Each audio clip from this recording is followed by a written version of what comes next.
Welcome to this museum of a football stadium, the Berliner Olympiastadion, first built back in the 1930s, and it will serve as the final here at Euro 2024. Spain against Croatia, as we look at the Spanish lineup with Unai Simon as ever in goal. Slight surprise, Cucurella plays on the left in preference to Grimaldo. We have to talk about Lamine Yamal, the youngest player ever to take part in a European Championship tournament game. 16 years and 338 days young. Alvaro Morata, the captain, the record scorer for Spain at these finals with 6. And for Croatia, with Dominik Livakovic between the posts. This the same lineup that defeated Portugal in their final warm-up game. And the midfield still in place from the glory days. Meanwhile, up front, Andre Kramaric will try to provide overall inspiration. Ivan Perisic has been working his way back from knee surgery and is amongst the substitutes. Great to have you with us. Derek Ray here on the commentary position, joined by former England goalkeeper Rob Green. And as one of the Spanish newspapers put it this morning, it is a meeting of enemigos íntimos, intimate enemies. Spain and Croatia on a collision course at the Euro for the 4th successive tournament.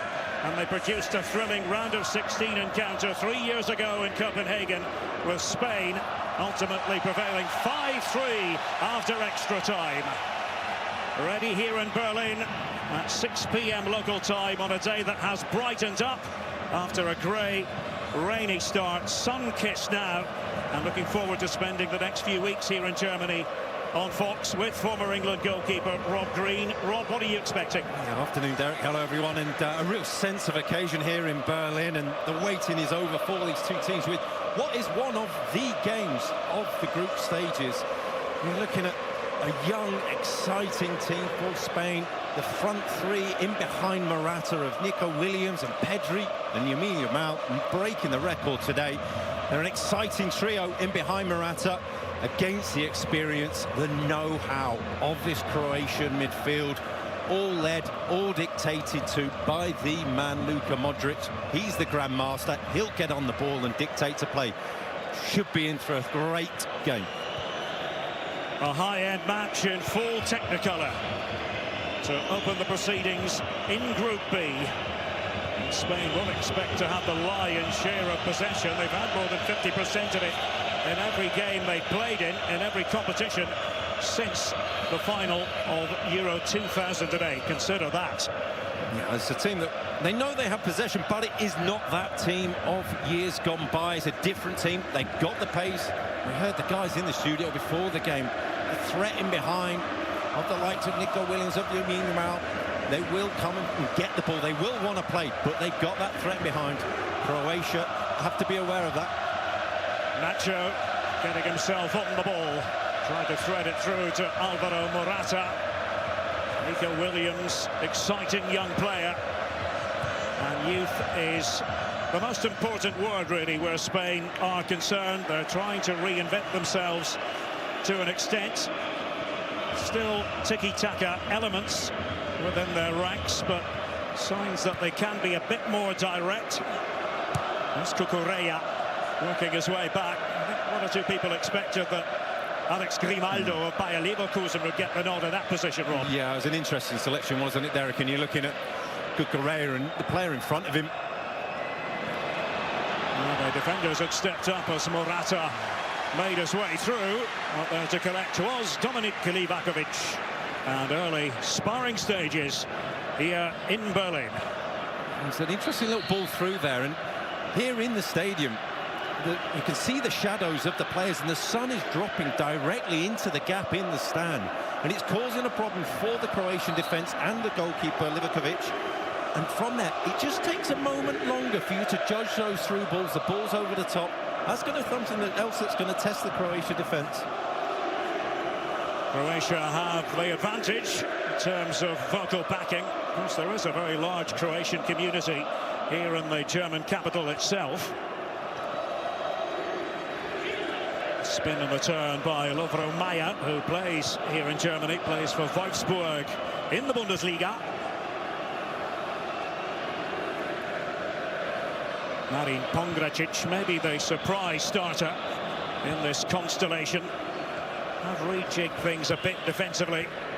Croatia over the course of the last year or so, but experience in spades still in midfield with Modric, Kovacic and Brozovic, and Dani Carvajal, fresh from his Champions League triumph with Real Madrid over Borussia Dortmund, managing to nod it back as Spain look to construct. And Lamine Yamal won't turn 17 until the day before the final. Pedri was onto that one. Fabian Ruiz attempting to disguise it, but Spain on the front foot. It's a really clever football from Fabian Ruiz when it's Pedri. He just didn't read it, just stopped his run. From there he would have been in. Fabian Ruiz knows it, realised it. First little opening for Spain.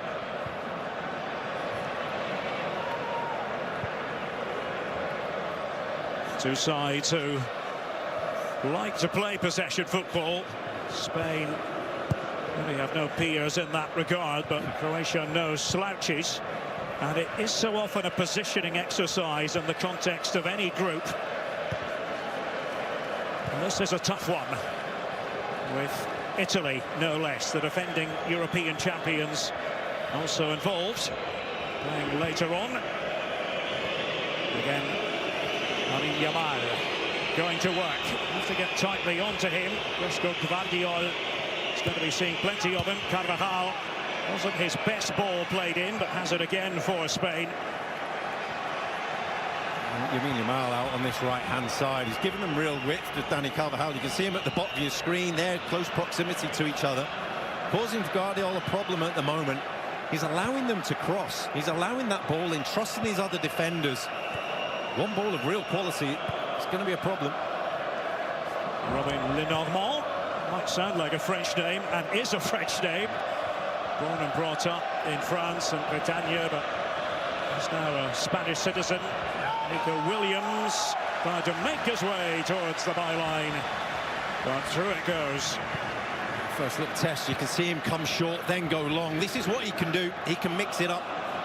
Just got muscled out of it there. What we know, Nico Williams, a real talent, can go both ways, right and left, short and long. Mateo Kovacic, still one of the key midfield players for Croatia. Now a bit of a gap. Lamine Yamal dishing it off. Morata takes aim. Safe pair of hands. Dominik Livakovic. Livakovic, a nice feel of it. Morata on his weaker foot, not a clean strike. Straight into the ground. Croatia playing out. They want to play their own football. They're getting pressed high by Spain. You touched on the sun earlier, Rob, and it is, of course, going to lower. It's coming in from that end away to our left, the Marathon Tor. Certainly the fans on the Ostkurve away to our right are the ones in danger of being sunburnt. Yeah, well, absolutely, and mostly Croatian fans at that end, as it is all around the stadium. It's a sea of red and white checks all over. Many arrived yesterday and immediately contributed to the atmosphere, which was a bit slow in developing here in Berlin during the week. Morata just tried to shift it back. Fabian Ruiz again involved in the build-up play for La Roja.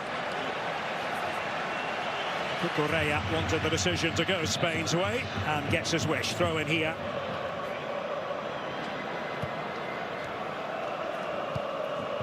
Lenormand receiving it from Nacho, who's playing because Aymeric Laporte is unavailable, has been nursing an injury. Apparently it's not serious. We'll likely see him before long here at the Euros. Nico Williams wants to take on his opponent, in this case Lovro Maia. Rodri, one of the greatest exponents of the art of playing in that position in the centre of midfield. It's been a fantastic servant for Manchester City over the last few years, and he'll dictate, he'll sit in there, he knows when to drop into that back line. You just see him drop into the centre of midfield, into that centre circle now, always ready to receive the ball. Marcelo Brozovic will try to hook that one away. Josip Šutalo in the centre of the defence. That worked out in the end. The header was by Rodri. A bit of head tennis here. Nico Williams managing to nod it on. It's Morata who has gone to ground, and the referee, who is Michael Oliver from England, blowing his whistle. They've got a bit of a problem here, Croatia. It comes a bit scrappy when they do get the ball. Šutalo just trying to get his foot through it. But when they're in good possession, in their own half, they're looking for Budimir as the way out, the main man, the centre forward. They're not quite getting it into him. He's not quite holding it up. It's a problem they got getting out right now.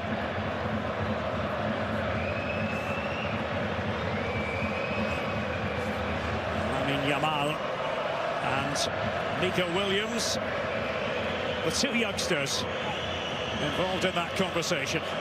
It's a really high line that Croatia have got here. There's a huge gap in behind that line.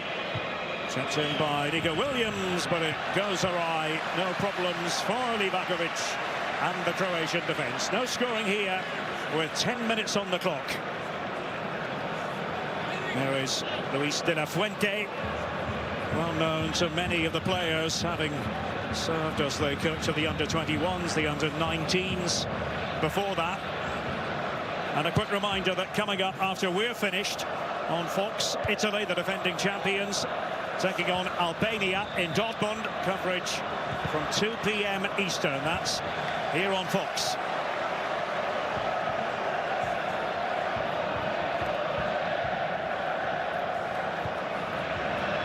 Brozovic has it for Croatia. They've had more success, it must be said, at the World Cup than they have at the Euros. Big difference. It's got to the final of the World Cup in 2018. Third overall at the last World Cup finals in Qatar. The Euros, a bridge a bit too far for them in comparison, but there's no doubting the overall ability of this team. Yeah, absolutely. And you look at the know-how, the streetwise nature of this team. They stay in games. They don't score many themselves. They struggled in the qualification to score goals.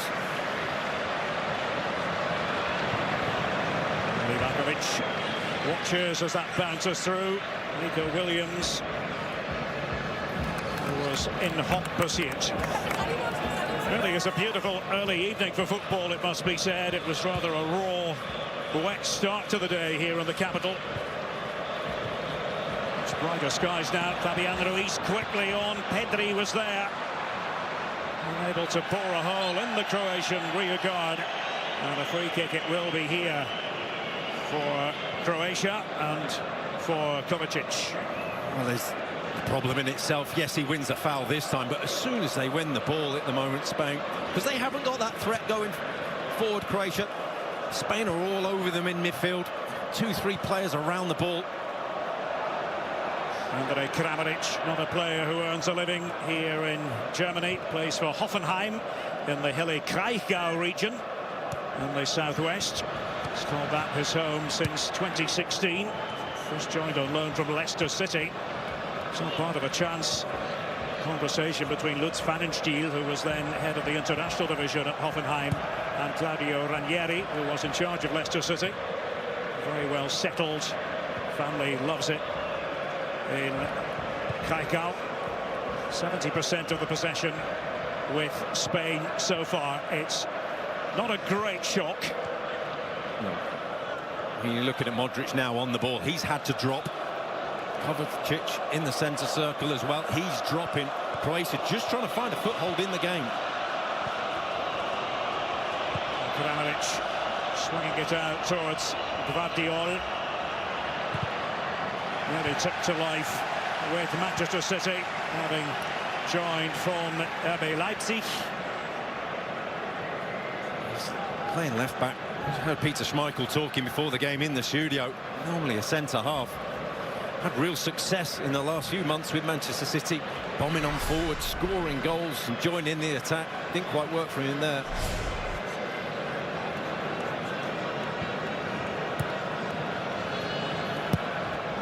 Belted forward by Unai Simon. You might remember his mishap on the sides made at the last Euro. Long back pass by Pedri, which he wasn't able to trap. Rather had egg on his face. Went down as an own goal against Unai Simon.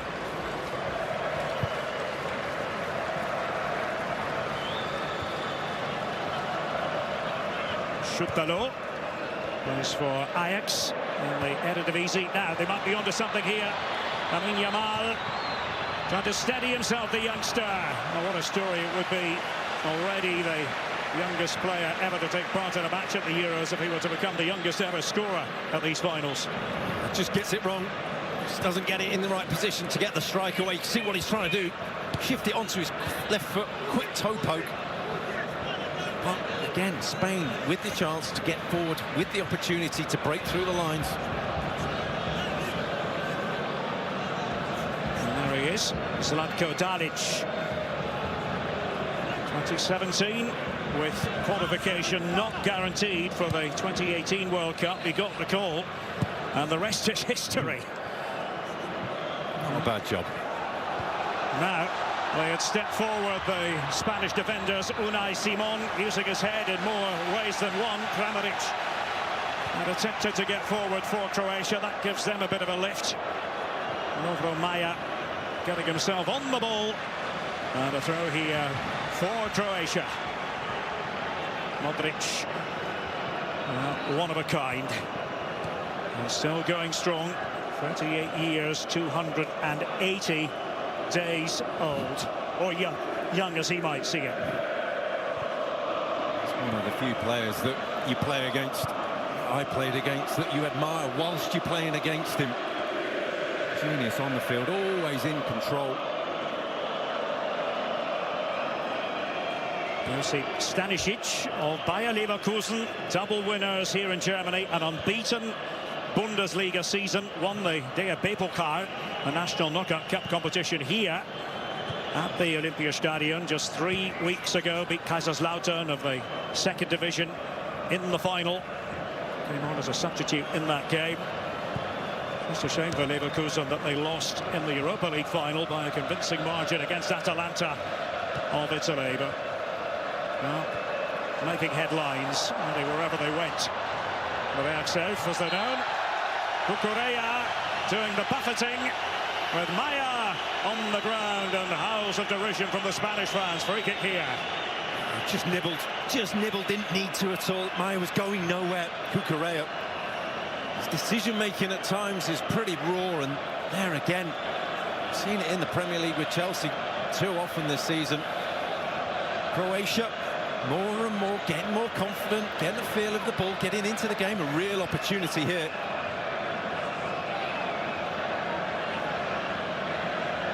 Now, what can Croatia conjure? Into Budimir, and be effective in the air. Luka Modric readying himself. Maia, who was fouled in the first place in the vicinity too. He's the left-footed player. Modric usually with the right. Maia just couldn't get it through. Morata making sure of that for Spain, Rob. Yeah, really poor ball in, and they'd actually, the little dummies that they did there broke the Spanish line. It was a mess. The Spanish defensive line was all over the place, and that just needed a good ball in, and it's a disappointing one. Always enjoy your bluntness when it comes to analysis. You've got to do one thing: hold the line. What do they not do?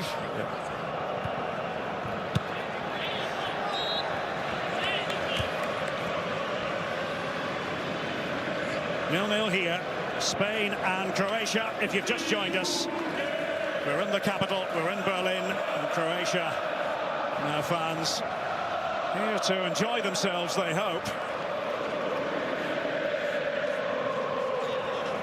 often get a game like this off the bat, because you can legitimately say we're talking about two teams who could win the European Championship. Absolutely, Derek. And you're looking at it and you're thinking, well, in the first game, it was interesting listening to the guys in the studio, Peter Schmeichel, and I said, basically, don't lose your first game. Get a point on the board. And they've been tight games in the past. A year ago in the Nations League between these two, a 0-0 draw. They've been tight in the course of the history against each other. You expect the same again. There's a lot of respect out there. Yeah, that Nations League final, as you said, 0-0 and settled ultimately by Dani Carvajal and a Panenka penalty in the shootout.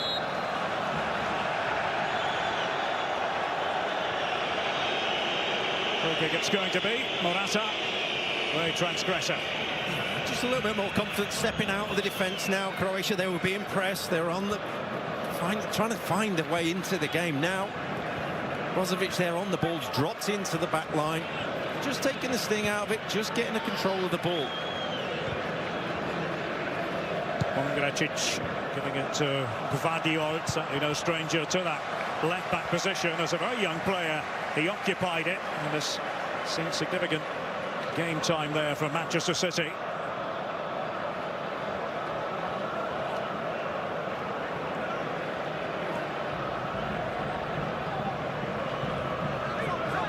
Gvardiol with it. Kramaric was in that deeper position than usual. Stanisic, German-born, born in Munich. Croatian parents. 20 minutes have elapsed. And a blank score sheet here at the Berliner Olympiastadion. First of 6 matches here. Final to be staged here on the 14th of next month.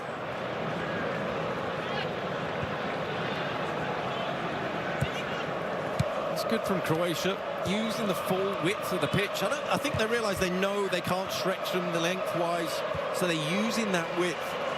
Problem is, when the player out wide gets the ball, not really got many options to pass to. Here, Gvardiol has to go backwards. That's the problem that Croatian have at the moment. But, like we said, they were being heavily outnumbered in terms of passes. They're getting the passes in now.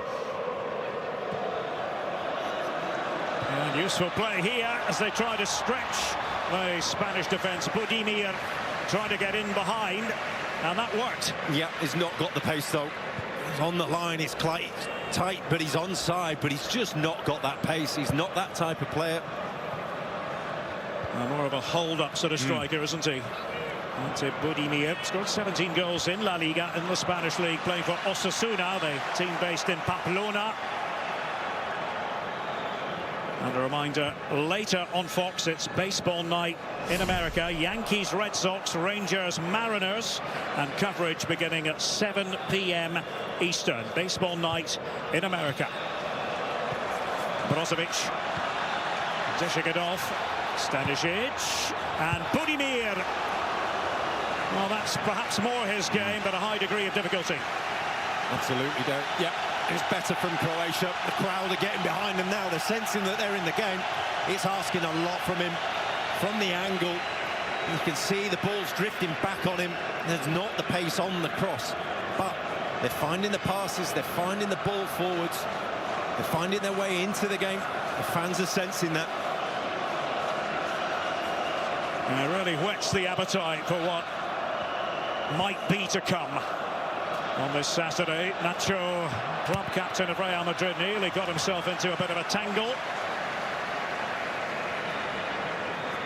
Club captain of Real Madrid, but doesn't always start, and wouldn't really be starting a lot were David Alaba and Eder Militao fit on a regular basis, which they haven't been or hadn't been during the course of the season. Yeah, absolutely. And you look at someone who's the name unsung hero springs to mind. He is one of those, won everything in the game. Yeah.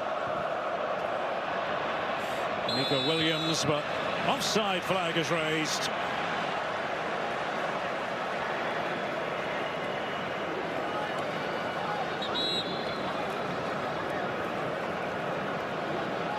Here's what happened earlier. Morata. In terms of the fixture list, the schedule for Spain. A big one against Italy. That's in Gelsenkirchen on Thursday. See that with us on Fox. And the end group play against Albania. And I think it's fair to say Albania are a team they will all hope to beat. No guarantee, of course, that they will, Rob. No, absolutely. But you look at it and you look at the draw, and if you're in that Albania camp, you think, oh, wow, where are we going to get the points from here? But it's something that the other teams in here just brings extra weight onto these games, because you're giving everyone else 3 points. You're saying, we're going to win that game. We've got to do something against each other. And Croatia, for their part, have got Albania to contemplate. And second match in the group, and Italy to finish up. It's going to be intriguing, no two ways about it. And Croatia in this match biting back, having had a little bit of early pressure to withstand from Spain. Up goes Lenormand. Head challenge with Budimir. They're seeing plenty of each other, and that will likely continue. Yeah, and it's going to be a battle throughout the 90 minutes. Budimir, that ball forward, that's what we were talking about. Looking at a real switch up in possession. Croatia getting the foothold in the game, getting the foot on the ball, and looking comfortable in it now.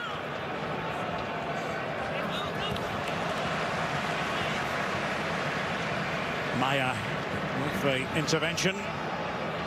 Often there as extra protection, it seems, in this match anyway, for Stanisic.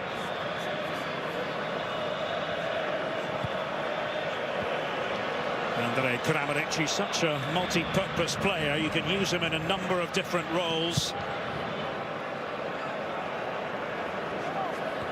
Best ever season on the scoring front was 2021 when he netted 20 times in the Bundesliga, playing for Hoffenheim. Nico Williams. Yamal, he had the arms up earlier, wanted it played to him. It wasn't the easiest of balls to fire over. Looking, where did he want it? This was far from where he wanted it. You're looking at Croatia, and you're looking at how they've gone about the game, and the players that they've got in the right areas to stay on the ball, and all of a sudden Spain is starting to having to search for balls. That idea from Nico Williams, not a bad idea, but in the opening few minutes he was at his player, he was putting them under pressure. It's been a switch up in the game. Quite a noticeable one. Unai Simon gives it to Lenormand. 12th international appearance. Nacho.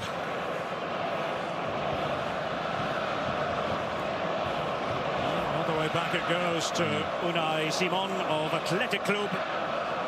The Copa del Rey winners for the first time in 40 years on the National Knockout Cup competition. That was the backflip we saw there from Maya for Croatia. All went to plan. Jumping up for it was Rodri in the centre of midfield.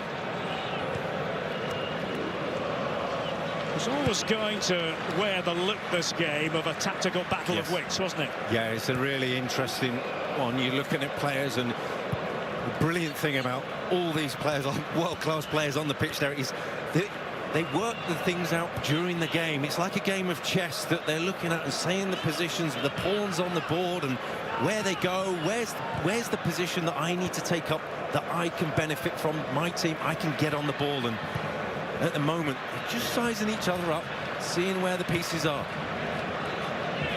We saw just a second or two ago, Luka Modric, 175 caps prior to this game.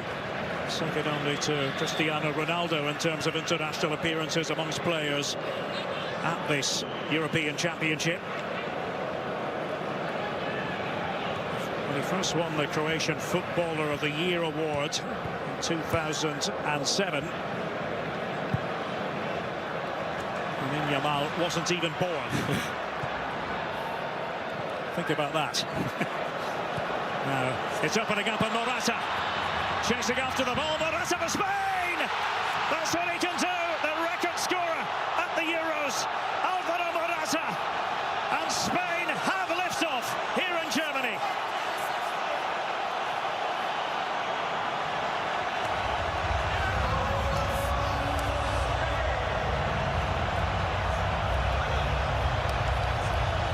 Spanish corner goes wild, and it's from nothing.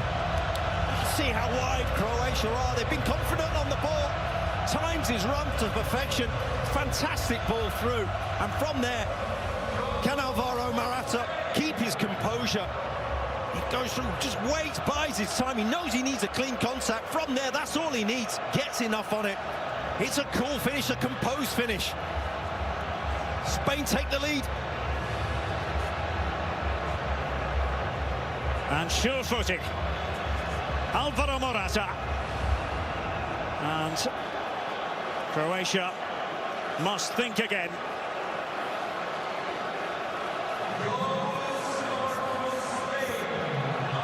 Now that might change the dynamic. Croatia had enjoyed a better spell in the few minutes just prior to the goal being scored. Yeah, you looked and you saw that the space that was there available for Alvaro Morata, that you're looking and say, it was so open for him. But Croatia, probably victims of their own success, have become confident on the ball, had started to play and take up different positions. And that defence was wide open. He could drive straight through it with a wonderful through ball. Now Kovacic, can he respond for Croatia? Kovacic! Shot didn't have quite enough purchase. He just kept going. He doesn't score many. The finish probably belies the ability of the player. The deflection on it actually made it harder for Unai Simon. Kovacic again picking up the ball in midfield, and the game's opened up all of a sudden. Spain scoring, finding lots of space, then all of a sudden Kovacic doing the same. Just a second ago we saw Fabian Ruiz on the ball, and it was his telling pass for Morata. He did the rest, still had a considerable amount to do. And Spain have got the noses in front in this pivotal opening game in the group here at the Berliner Olympiastadion. Alvaro Morata.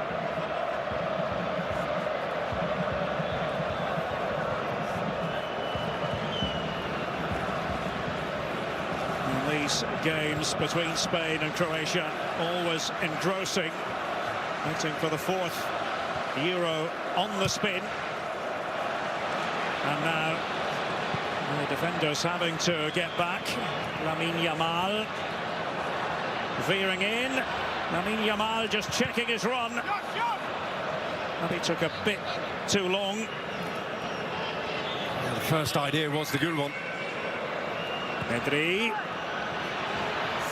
Can they tee up another chance? Oh, there's another goal! And Fabian Ruiz, who set up the opener, has bagged one himself, and this is dreamland for Spain!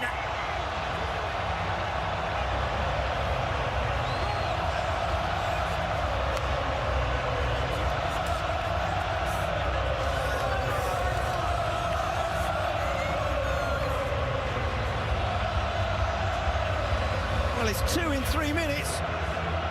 An assist and a goal for that man, Fabian Ruiz. And his brilliant footwork. Driving inside, finds himself in space on the D. From there, can he find a little bit of space, bit of an angle? Does that, gets the shot away. It's a great strike under pressure. Another slight deflection on it. Doesn't make a difference. It's from nowhere. Spain are 2 up, and Croatia have a mountain to climb. And the Croatian players rather look as though they've been hit by a train. They were very much in this game. Well, that proved to be the 2-punch knockout. Fabian Ruiz, his 3rd international goal. Morata earlier, his 7th at the Euros. This might be healthier for Croatia. Guardiol, and crowded scene there. Brozovic with a shot. Unai Simon to push it away, and wrong side of the post. Maya, That's huge from Simon. Massive save. Just crowded out of it. Breaks through, just gets it on target. That's all you can do from there. It's a good strike. It's in the corner. It's a wonderful big hand. Gets down low, gets up. Oh, yeah. Poor finish from there. But both goals scored by Spain have been followed by a chance for Croatia. It's those big moments that make a difference in these games. Absolutely. And, well, Croatia, of course, have relatively fresh memories of battling back against Spain. That classic 5-3 game, round of 16 at the last Euro in Copenhagen. 3-1 down in the dying embers of the 90. And the wherewithal to bring it to 3-3. Ultimately lost 5-3 after extra time. I tell you what, they are full of the joys, the Spanish fans, on the back of those two quick-fire goals. They're outnumbered, but they are bouncing at the moment. Joyous scenes in the far corner. Looking at Croatia, need a response, need a reaction. Kovacic a bit frustrated in there. Well, tomorrow on Fox, it's Serbia up against Harry Kane and England. That game in Gelsenkirchen for you to enjoy, 2 p.m. Eastern on Fox. England the big favourites in that section. Nico Williams, and the outcome is a corner here for Spain. Their tails are up. Get the sense that this Spanish team now really feel that they could send a message to the rest of the tournament to say, we are here and you've got to take us seriously.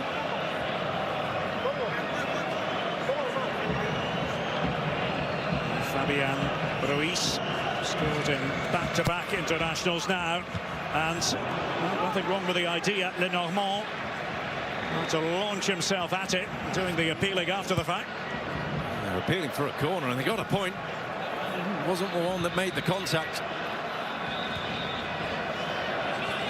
3 minutes and 17 seconds between the two Spanish goals.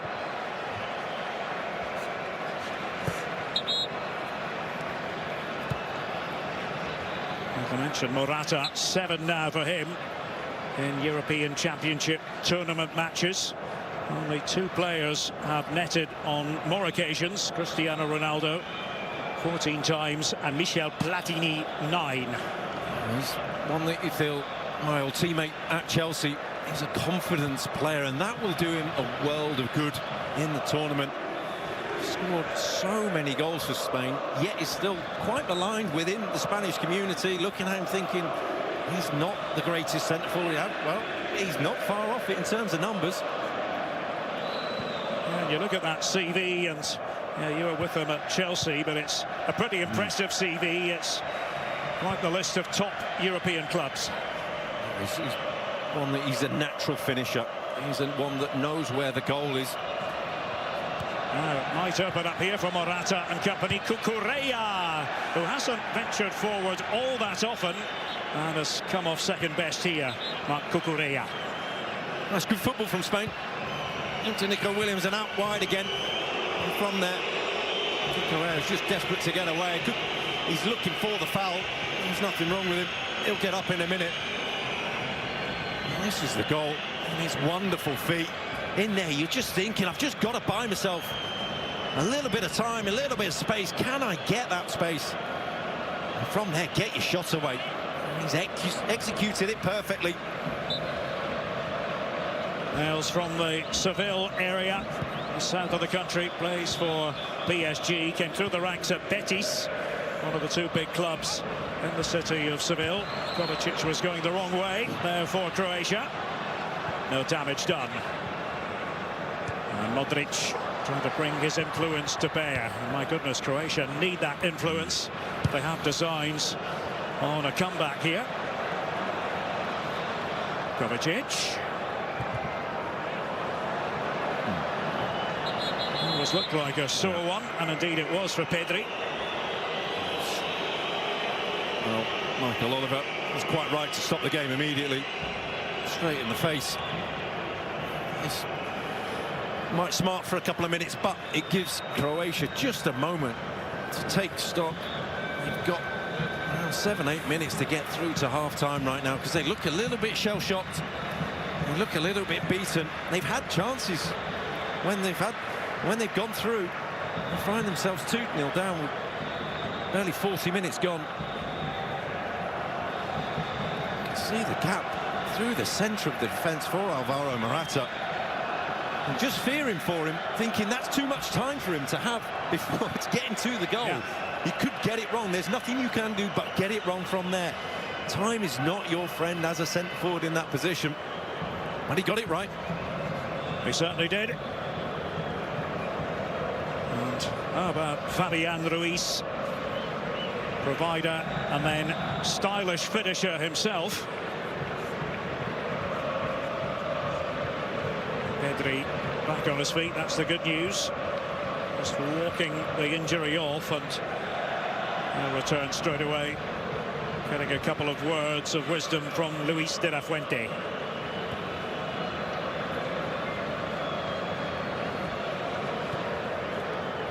Back in business now, Pedri. Don't forget, coming up next, final game of the day here on Fox. Italy, the defending champions. Giorgio Chiellini watching back in our studio against Albania, that game in the city of Dortmund. Coverage from 2 p.m. Eastern right here on Fox.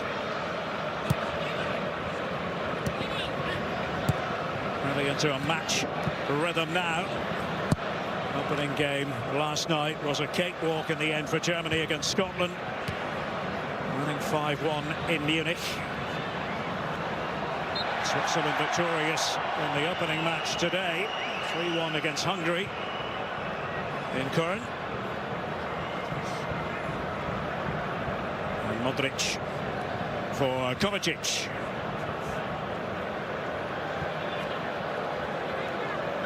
Look at those midfield players for Croatia. 372 caps between them. Wow. It's incredible, isn't it? You think when you start your career, one might be a special moment in your life, but hundreds and hundreds between the three of them. Understanding that knowledge is there, that experience is there. If there's three guys who aren't going to panic, it's those three. Now Kramaric, and was he fouled there by Rodri? Play continues, right across the face of goal. Gvardiol! Oh, all it needed was a touch. Poor. They couldn't get that touch, Croatia. It's brilliant from Croatia. Combinations. I think Simon says this. Gets a touch, just the faintest of touches. Really good save. Again, Croatia with the opportunity, with the numbers forward, not quite executing it, not quite getting it there. That's been the difference between the two teams in this half.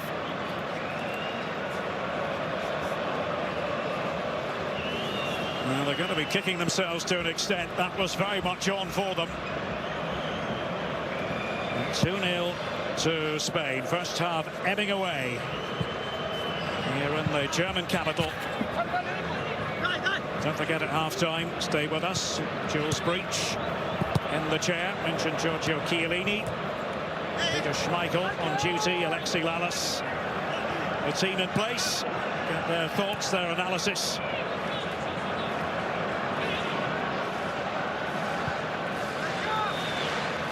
Kovacic doesn't usually get his pocket picked. They are pretty much all comfortable on the ball, those midfield players for Croatia. Dani Carvajal just releasing it. And tidying up at the back there. Nacho, here's Cucurella.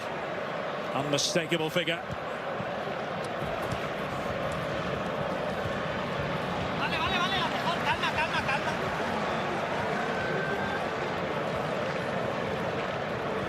Spain have never lost a game at the Euros when leading at the half-time interval. Historically 9 wins, 3 draws, no defeats.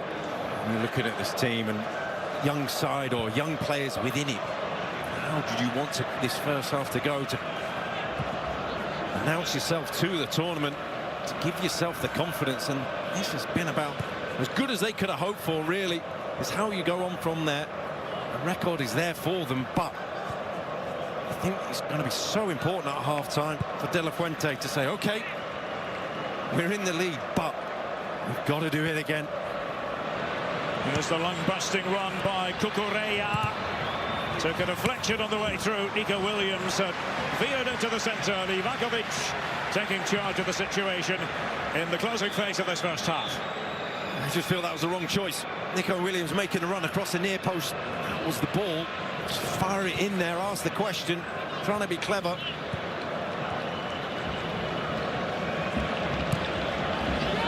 It's a long road back here for Croatia.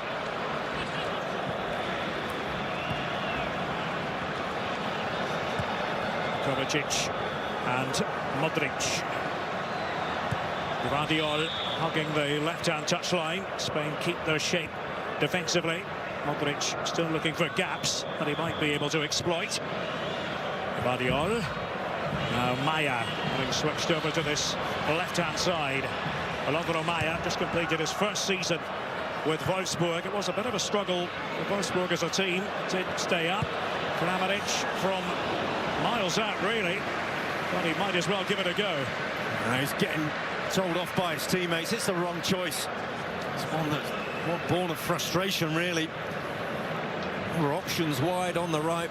Brozovic and Stanisic were free.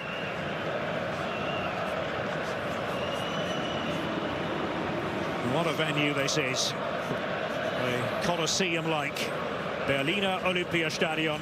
It's been the home of the DFB-Pokal final, the German Cup final, since 1985. Always a special occasion, generally in May, sometimes heading into June, when the National Cup final is held here.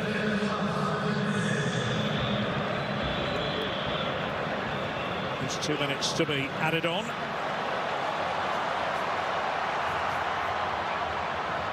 Here's Kramaric.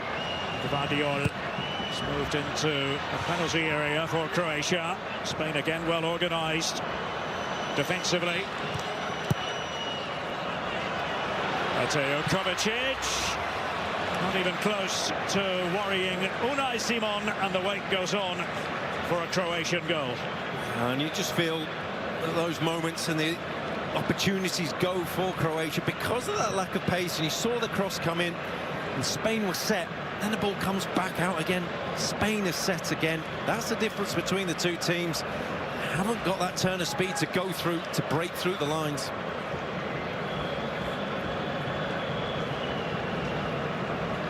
So a very comfortable position for La Roja, with the half-time interval beckoning here in Berlin-Charlottenburg, western part of this great capital.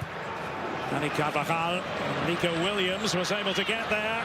Now can he pull it back? Pedri was the man who had made that run, but away in the end by Pongracic. Looks around, he can't quite believe he hasn't got the strike on the cross, because he knew that Pedri was free in the middle. That would have concluded a dream half for Spain. Yeah, no two ways about it. It's already pretty satisfying. Lamine Yamal for Nico Williams. Players I think we're going to be talking about for many years to come.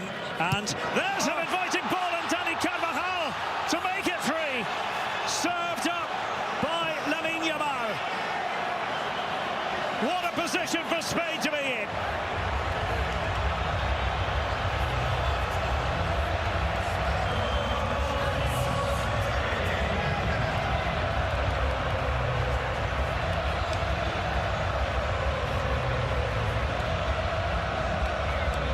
And this is turning into a runaway.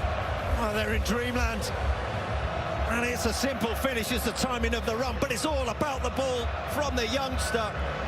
Lamine Yamal just waits it to perfection, times his run to perfection, and it's the first half of perfection for Spain.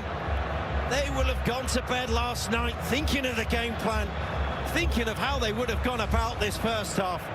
And this is more than they could have dreamed of.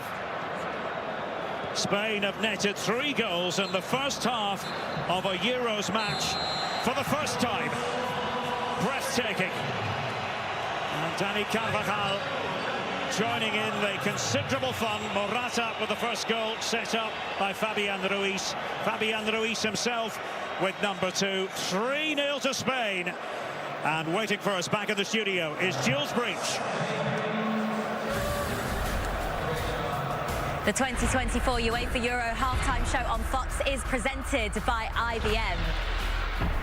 Derek, Rob, thank you very much for now. I'm Jules Breach, back with you for half-time, where Spain are leading by 3-0. What a start from them. Coming up, we'll look at the goals. Giorgio will dissect Croatia's defence, and we also get you ready for Italy's opener against Albania and tell you about the 3 matches that are on the way tomorrow.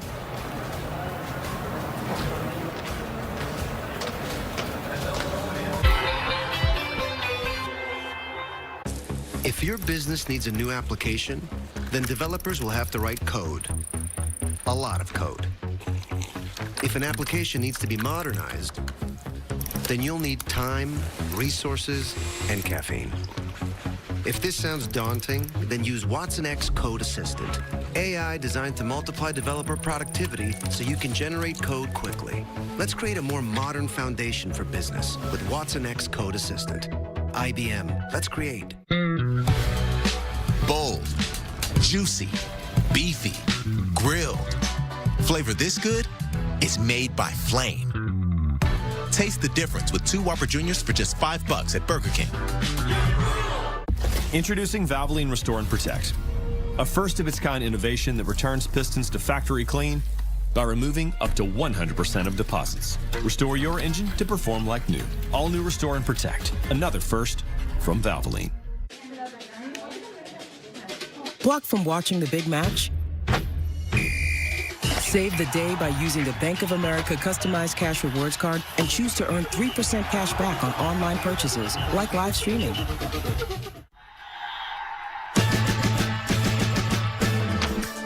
When your child starts getting into everything, you may need a little help. So Duracell created the only lithium coin batteries with a bitter coating to help discourage swallowing. With Spanish-speaking customer service and roadside assistance, you get more with Geico. Just like I can give more constructive feedback to the referee with this two-way radio. Ref, it's Jorge. That's a PK, over. Ref, Roberto here. That's a negative on the PK. Let's do a red card for 11. Okay. And halftime now, please. Need a potty break. That's a no-go on the halftime. Play on. However you fan, get more with Geico. Are we all offside?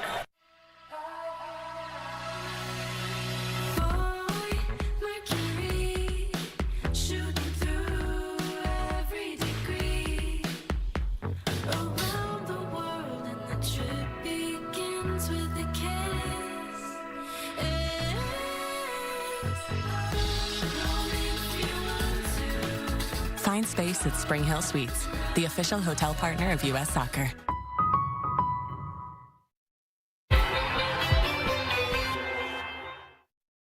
Euro on Fox is sponsored by IBM. IBM, let's create. Spain are leading Croatia 3-0 at half-time. Alvaro Morata opening the scoring with his 36th international goal. He's found the back of the net against Croatia in each of the last 3 Euros. Welcome along. Jules Breach here with Giorgio Chiellini, Peter Schmeichel and Alexi Lalas. Spain looking to make a statement today about their title credentials. They're certainly doing that so far.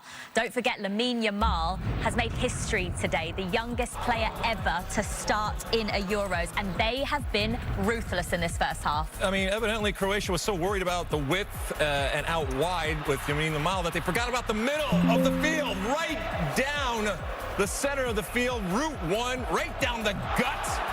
Fabian Ruiz, through ball to Morata, who just finishes it off, and they are off to the races. You can't defend like that. You can't defend so casually down there. Look at this. I mean, it's great play from but you, I mean, defending like that, and Sutolo again is involved. Look at how, I mean, you gotta be better. You gotta be closer, Giorgio. You would never do that. You never do that. Croatia had some chances. Now we can see, yeah, good chances for Brozovic, good shoot, but the 19-1 was ready to save it. and was a tough first half because Croatia has another chance. Yeah, but that's a crazy thing about this scoreline, because that was a big chance. This is even bigger. This falls for Guardiola. I mean, I think he's just put off by Simone. He thought he might touch it, but, you know, he should just have checked that in. You should have seen Giorgio and Peter when this goal went in terms of the ridiculous defending and the spaces that were wide open. Carvajal, I'm a little guy.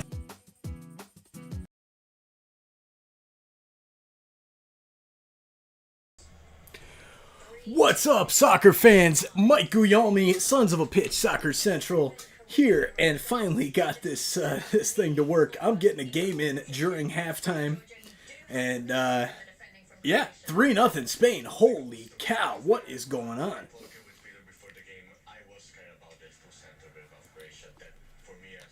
Gotta turn that down there for the mic. All right, so good to see everybody here. Thank you all for stopping by and hitting that like button. 2 of you there, appreciate it.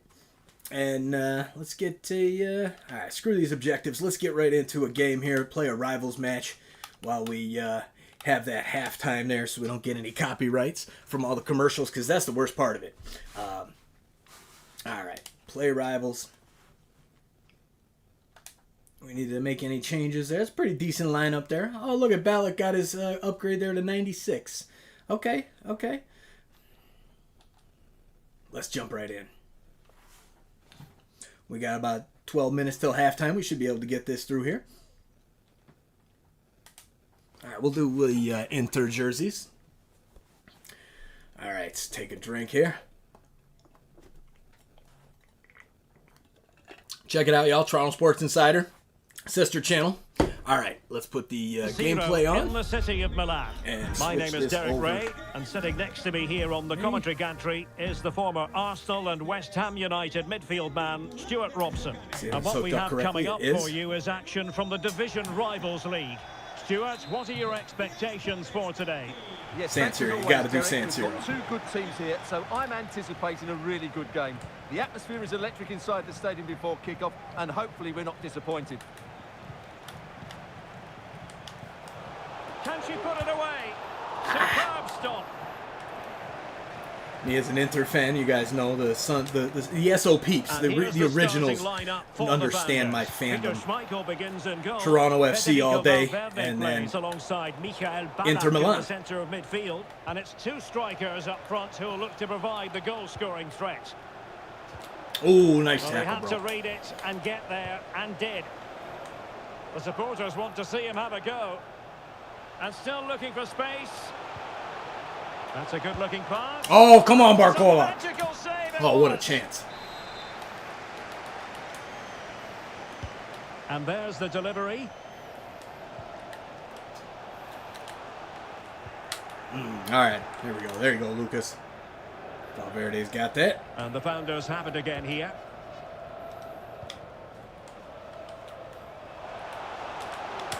Oh, what an opportunity. Oh, yeah. Josue Lu. Get it. That's what we're talking about. All right. 1-0 up. Still halftime. I will switch the audio back. Sorry, I can't keep an eye on the chat here while I'm trying to play. But, Müller. And the referee felt he once it goes back live on my screen, shit. Now options are plenty. Then I will damn it, oh, offside. Thank you. Appreciate that. But the flag is raised. I will put the audio. All right, I gotta focus here. There you go. Difficult to stop him. Teammate available. Oh, nice save, Kobo. Fully stretched, somehow reaching it. Come on, and taken what short. do you got? Whoop! Oh yeah. Well, perhaps crucial piece of defending. Must be. And a good Kobo came out. Duress there. All right, let's see who's in the chat here. Sawa, love that. Well, that's how to put in a anybody in the chat? Nobody in the chat. It's all good. But we got some halftime entertainment. Kadijatu Jani. Really fine piece of defending play to break us up.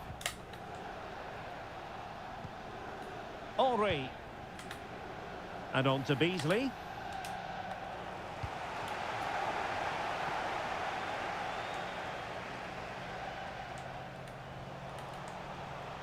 Hernandez.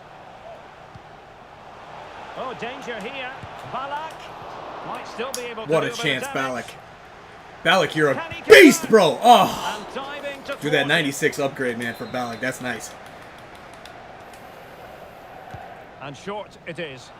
He might be able to do damage from here. Oh. Right, hang on. And an effective clearance. Ballack. Is this the moment? Vital intervention. Man.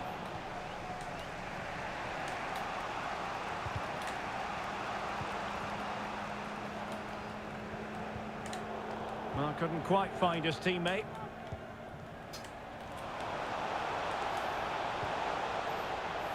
Being egged on by the crowd. Nice ball. Nice job there, Araujo. Well, in the last 15 minutes, the Founders have had more of the ball here and have been threatening with it. Surely it's only a matter of time before they get another. All right, it's all right. Well, the keeper was always likely to do his job under no pressure. Oh, tremendous vision. Once more, unable to hang on to the ball.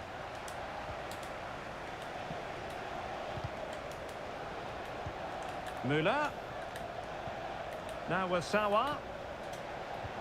This could square the game. Nice job. Nice passing. What the hell is they doing? Now, that could be a massive Italy, Albania at 1 o'clock Central, 2 Eastern. For those of you in the Eastern time zone. Teammates available. Looking for the right angle. Doing well to win it back. Can he put it away? Offside? No. All right. All right, we'll take it. We'll take it. All right, let's get through these. Come on, it's almost halftime's almost over. Well, back underway as we reflect. Great to see Bernardo Labrada yesterday. Very good to see Labrada. Good to see you, my brother. Glad you're doing good. Ballack. Opportunity. Oh, big ups for the super chat as well. We got Stanley Cup Finals coming up on Toronto Sports Insider tonight. Oh boy, that's going to be pretty tonight. Game 4, Oilers backs against the wall. Ooh, we got 75,000 last game, 75,000 views. Can you believe it? Yes, we have like 150 on this video. Imagine that. Good bit of closing down.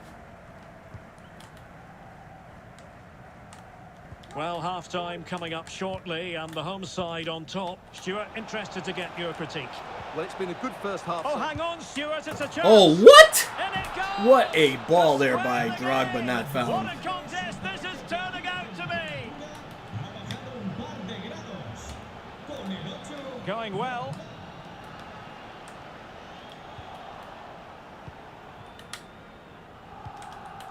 Alonso.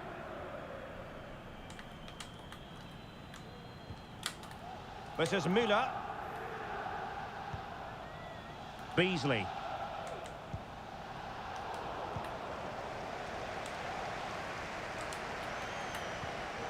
Theo Hernandez. And the Founders moving the ball forward with purpose. But they dealt with the threat posed. Horrible pass, Barcola. DeMarcus Beasley. Nice, Diani. Well, a really good run. Well, possibilities in the centre. And there it Wait, breaks down. she just juked herself out, bro. What? Chamainga, come on, get there. Oh. Swift challenge and a throw-in coming up. All right, we're still in commercial break there. It's 2-2 at the half. This is a hell of a rivals game. Minute.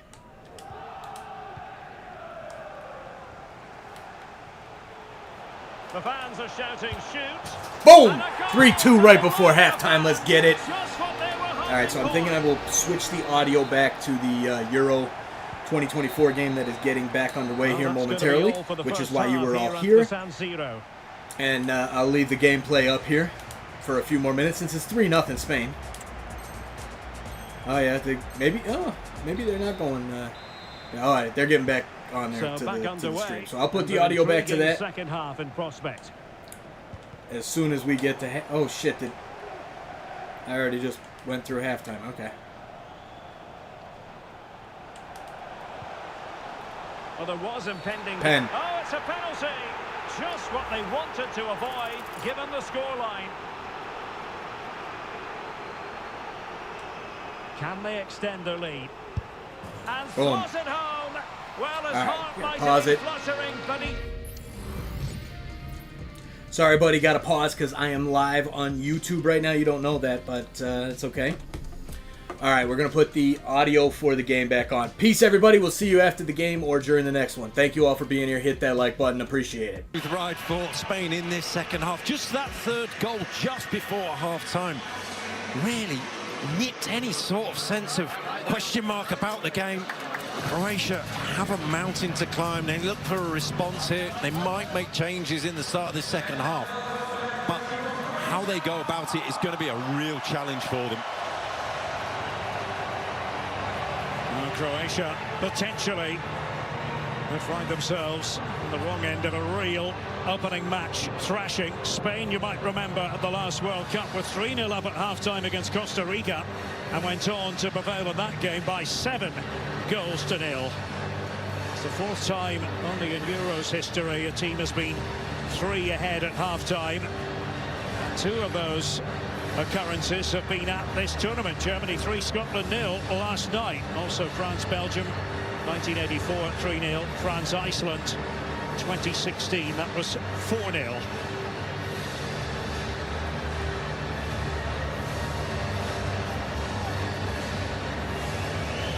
So the second half about to get underway, and Spain will be attacking the goal to our left, playing towards the Marathon Tour. It's this stadium which dates back to the 1930s, as well as being a football stadium, also synonymous with Jesse Owens and Usain Bolt, other great athletes. Nacho with an early touch for La Roja. Cucurella tried that ambitious ball, but too long and too strong for Nico Williams. And there's the tale of joy, the tale of woe, if you're a Croatian fan. 3 goals. Carvajal, by the way, his first for Spain. Might remember he scored recently for Real Madrid in the Champions League final win over Borussia Dortmund. And Spain, Rob, will hope to keep things ticking over. But what can Croatia do realistically to try to ease into this lead? Yeah, absolutely, Derek. It's a real mountain to climb for them. They had chances, and I think that's the thing you've got to talk about in the dressing room. What we've got to talk about now is the opportunities they had in between the goals. And you're saying, well, we just weren't as clinical as Spain.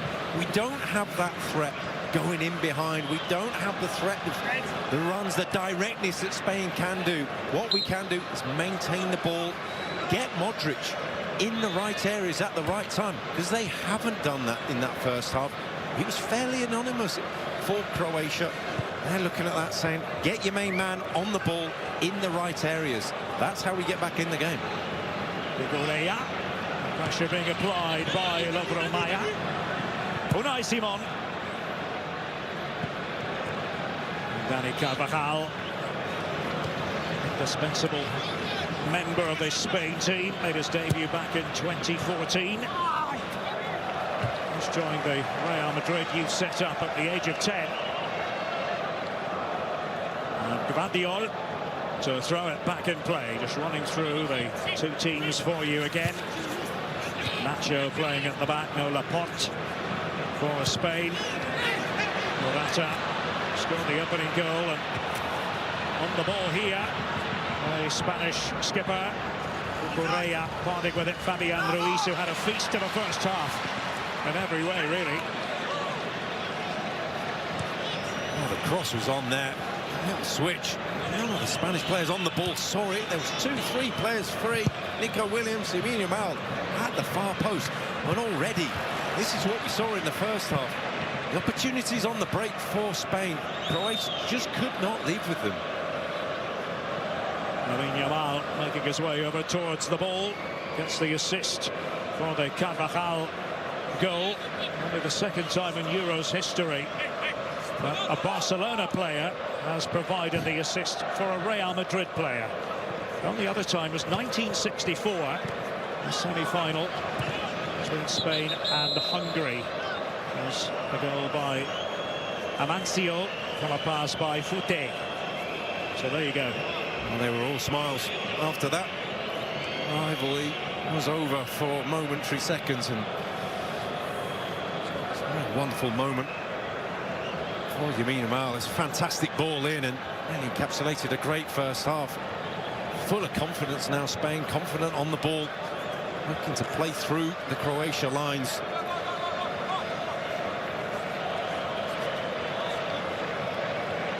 Often feels Spain nowadays, and this current guise, they go slightly under the radar. It's not to say that they aren't mentioned amongst the elite, but there usually are 3 or 4 other teams who get mentioned as potential winners of tournaments. And you think back to how close they came, Rob, at the last Euros.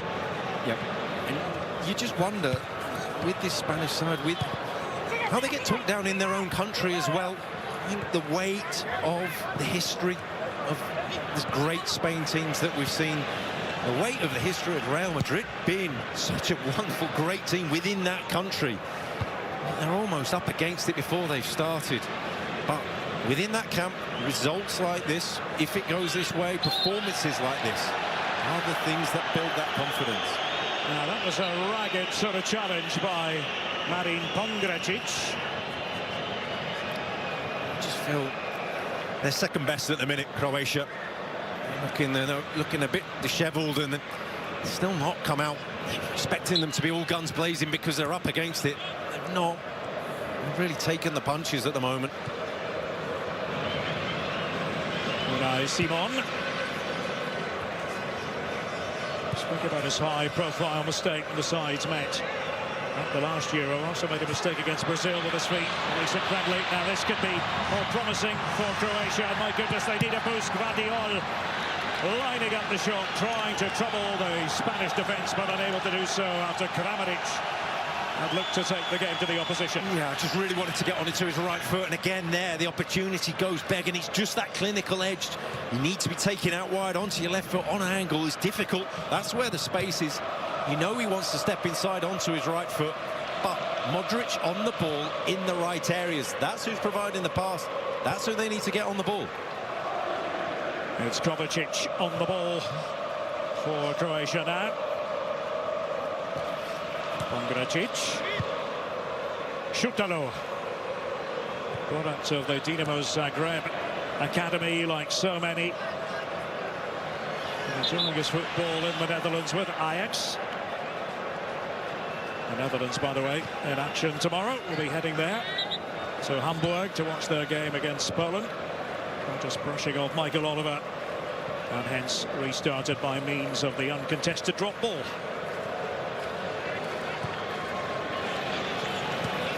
Stanisic.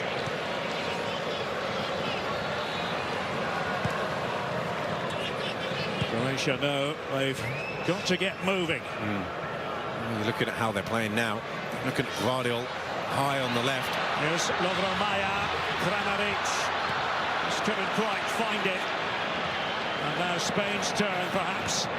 See how Croatia want to organise themselves defensively. Pedri knows how to pick a pass. Morata was almost through. Pedri takes over again. Pedri for Spain. Lovely play. And oh, what a save that was. An important one by Livakovic to deny the youngest player here at the Euros, Lamine Yamal. Well, it's brilliant. It's brilliant from Livakovic. And this is the danger when Croatia push forward.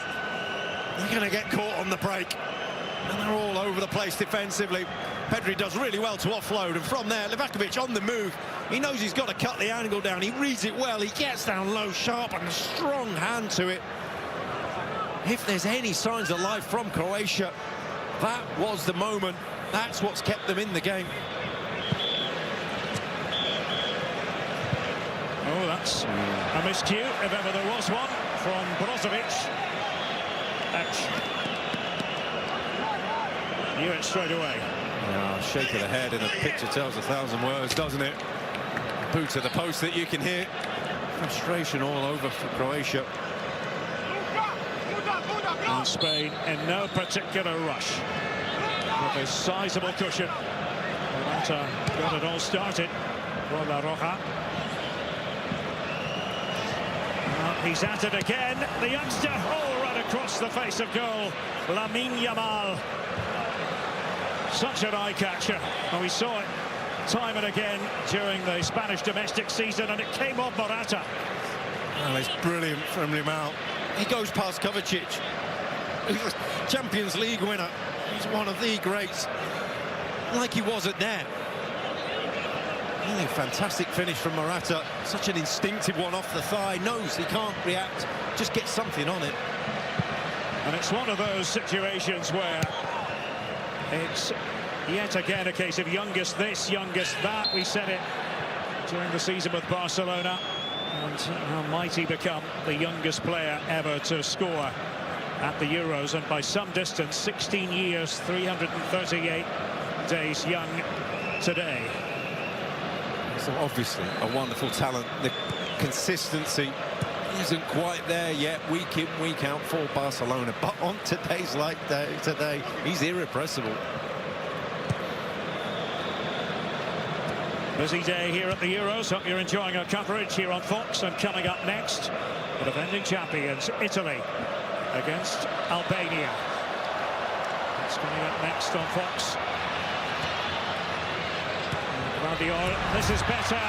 Scurrying through. Kovacic was there. Budimir, who wants it? Oh, it somehow stays out. And again, an Unai Simon, and quite the scramble inside the penalty area. Looked as though Croatia simply had to score. But Spain closing ranks. And they're celebrating it like it's a goal. And it's such an important block by Cucurella. One of the controversial choices. Kovacic, can he find a space? Budimir, clever ball, but the willingness to defend, the willingness to put your body on the line is there from Cucurella. Just a dive and a lunge. Croatia desperately trying for someone to respond. Just get something on it by any means possible. Brilliant defending by Spain. Well, here's a change. That's it for Budimir, and on comes the evergreen Ivan Perisic, who's been nursing his way back to full fitness. He's been playing for Hajduk in Croatia, only 7 appearances, but had to undergo knee surgery. But he is one of the greats. Will try to be the difference maker. But it is, my goodness, a gargantuan task facing them. However, just seconds ago, looked as though they were going to open their account. And it's interesting, Rob, I don't know in English dressing rooms if you ever heard this word, but in Scotland we called that little sequence a stramash. Don't know if you ever heard it in England. It sounds like a scrimmage to me, but it's it was one that you just desperately cleaned someone to get a touch on it. Now, here he is striding away again, Lamine Yamal. Guardiola for company. Nico Williams. Fabian Ruiz, he thought he was being fouled as that was developing. That was the opinion of Michael Oliver, the English referee, as well, Rob. Yeah, just a little tug from Modric. It doesn't take much. It's enough. And they get on with it here, trying to catch at Croatia. That's going to have to come back, though.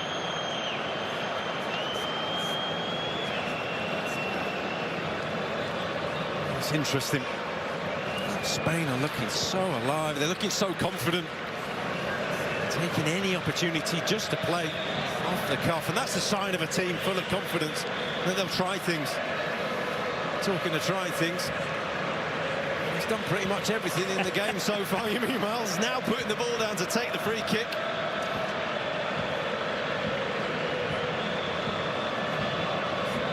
Well, how special would it be? Just imagine the scene in your mind. 16-year-old Lamine Yamal were to score against that human barrier. Cucurella. A very strong defensive contribution just a couple of minutes ago. Certainly saw what it meant to him. Stanisic, who had the opportunity in that little stramash sequence. Nico Williams. This is very much his sort of territory. And to scrape it over there, Fabian Ruiz. But intercepted it was by Guardiola. Lovromaya. Players moved out to this left-hand side. Oh, with Perisic at the moment. Kramaric's gone as centre forward to just stretch the game and chase the game here, Croatia. Stanisic wanted it back from Luka Modric. Pedri. Modric was trying to the ball winning. He's not too happy about the verdict.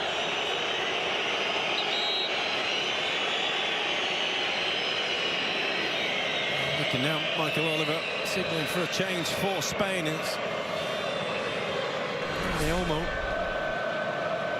Dani Olmo of Leipzig, just not too far from here. 1 hour and 25. Getting his instructions from Luis de la Fuente. And Dani Olmo has a background in Croatia. He's on the books as a young player of Dinamo Zagreb, speaks the language.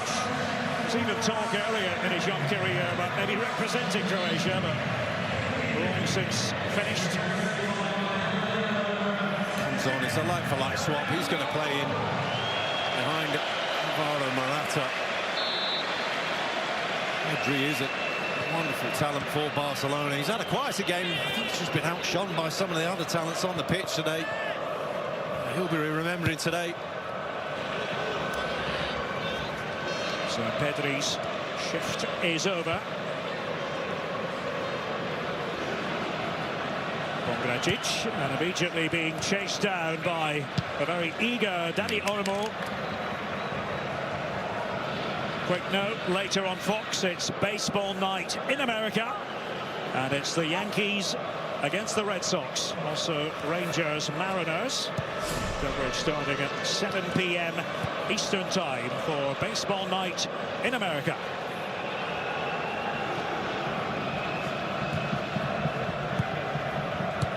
Maya passing with it.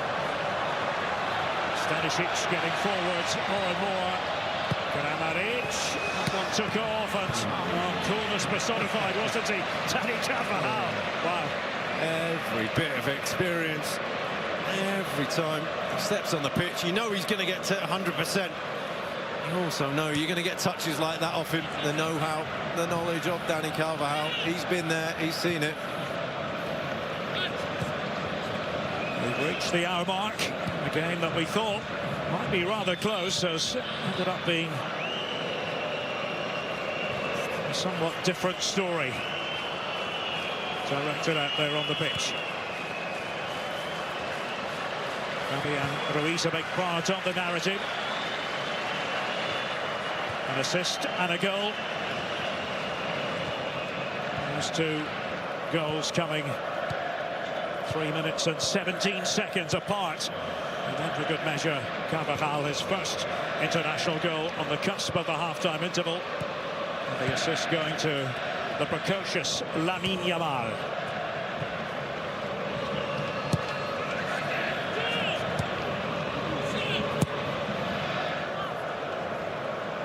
Up goes Cucurella and wins it in the air. Shutalo just before the jet-heeled Nico Williams.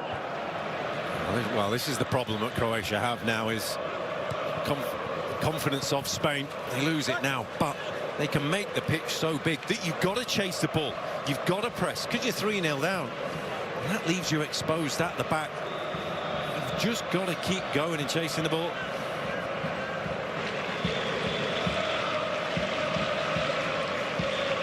Not Spain in control of this match. And Italy is probably the most eagerly awaited contest in the group.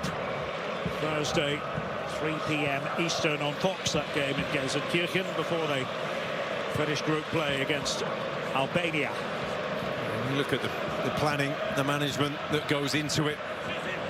Spain, as one of the favourites, will be saying, OK, how do we go deep? How do we manage the players to go deep?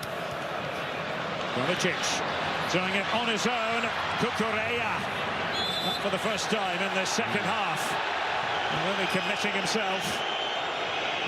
Maya, his direct opponent on that occasion. Stanisic now for Croatia, no let up from them. Kramaric stopped away in the nick of time by Nacho. Modric to choreograph something. Dani Carvajal with the header. Lamine Yamal. As the player chasing over on the right for Spain. Perisic making his way in off the touchline.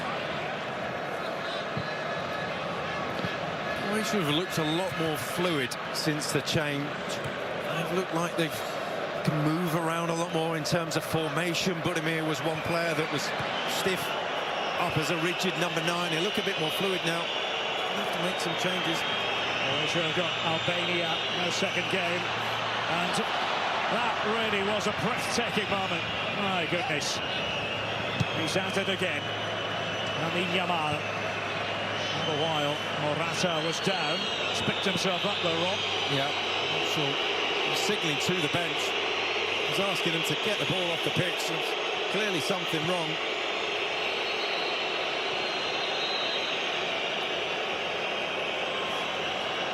We're going to see a couple of changes for Croatia as well, but he's handed off the armband, Morata, to Rodri. Spain's record goal scorer at the Euros.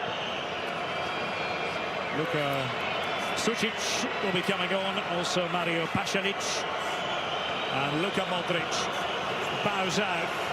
And well, this game is not over, but you do wonder if we're seeing the end of this magnificent Croatian era. Kovacic departing as well. Mateo Kovacic, who's a lot younger than Luka Modric, in fact 9 years his junior. Pasalic on, Sucic on as well. Another shuffle for Croatia. Real legs in there with Pasalic. He can bomb on and get forward from midfield. And a couple of substitutions to be made as well by Luis de la Fuente, with the classy Mikel Merino to come on midfield. Fulcrum, and also Mikel Oyarzabal, who scored in the last Euros meeting of the sides, that memorable 5-3 encounter in Copenhagen.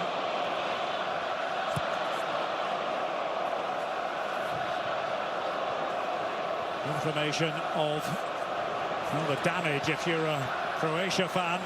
They're trying to lift themselves at every turn, and Perisic, he's capable of playing his part, even though injury has got in the way this past season. Dani Olmo, nobody in the vicinity there for Spain. You're looking at the substitutions for Croatia, and it's the need for goals, it's the need to get bodies in the box. Pasalic and Sucic can do that. They're sitting at the moment. They've just got more legs, they can get up and down. It's desperation as much as anything. And that one, awkward little bounce, wasn't it? Just in front of Unai Simon. Spain needing to get the ball off the pitch, really, to make these substitutions, because Morata can't play a part in the game.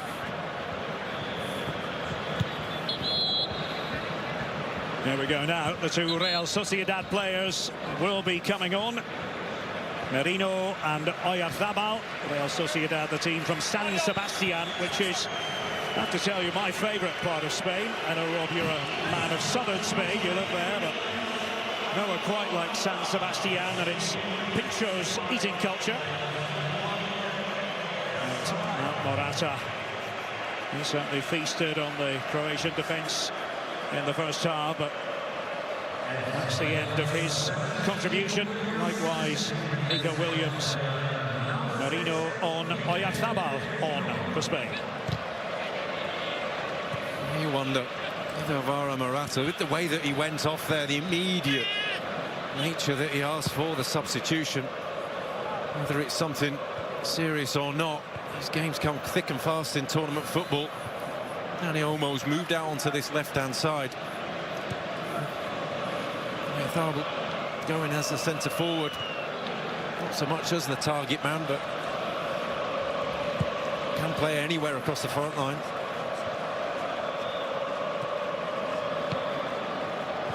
Cucurella couldn't quite reach it. Now trying to cover up, make sure nothing untoward happens against Stanisic, and job done, I think he's entitled to say. Ongracic. Looking for Perisic whenever they can. He's indicating to where the right pass was. Just get the feeling that Croatia are getting more and more desperate as the game goes on. If Spain keep the cool, keep the composure, keep passing the ball, and they'll get more chances.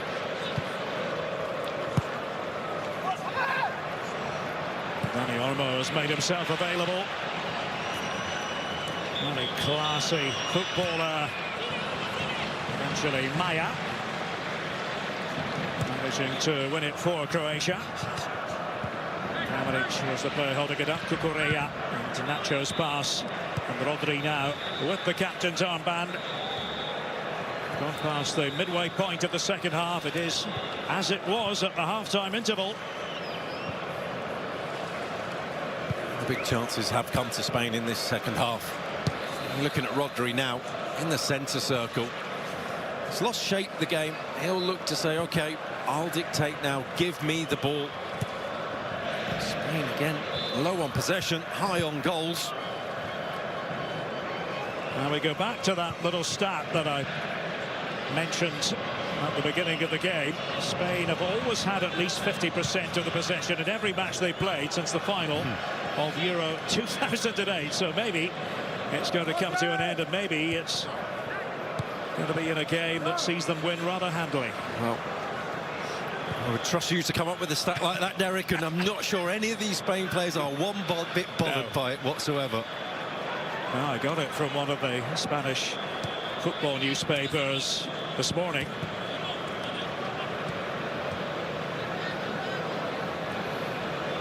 This is what Rodri does. Just plonk himself in the middle of the pitch and say, give me the ball, I'll take the sting out of the game. Well, we can now get those numbers up. We're going to see Bruno Petkovic come on for Croatia. Petkovic of Dinamo Zagreb. Dani Olmo. Little flick on by Merino. He's very much the man for getting others into the game, for assists, for creating chances with Real Sociedad. Bit of a spell earlier in his career here in Germany with Borussia Dortmund. Pasalic.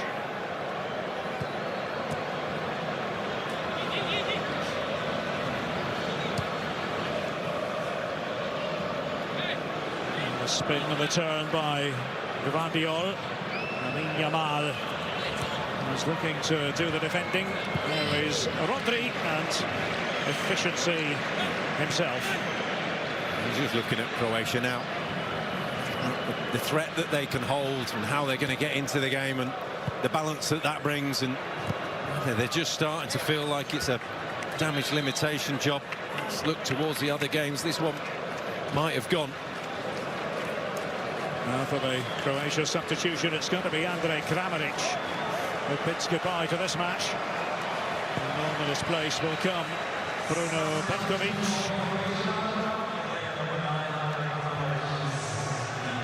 More of a target man, more of an out-and-out striker for them.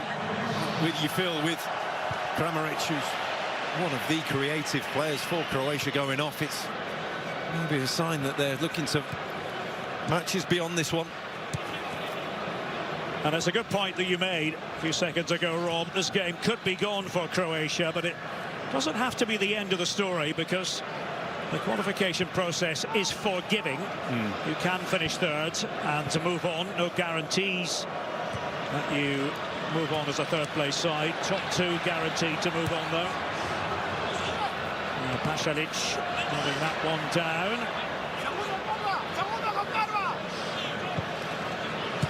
The pass went astray.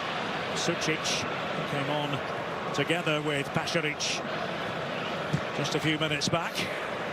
It's just that momentary pause in the attack, that moment where Sucic has to look up to see what his options are. It's when Spain know that they've regrouped and the chances go, and that's been the difference between the two teams today. See the possession number 48 for Spain, so going up a little bit It's been a very mature performance by Spain. And it's not a team full of seasoned veterans from top to bottom. Dani Olmo, still relatively young in his career, took a deflection on the way through to Livakovic. Wrong choice. Wrong choice. You mean, well, again, top of your screen was free. Arms up. Full of confidence. Just keep giving him the ball. Dani Olmo's looked bright since he's come on. He's found the space well.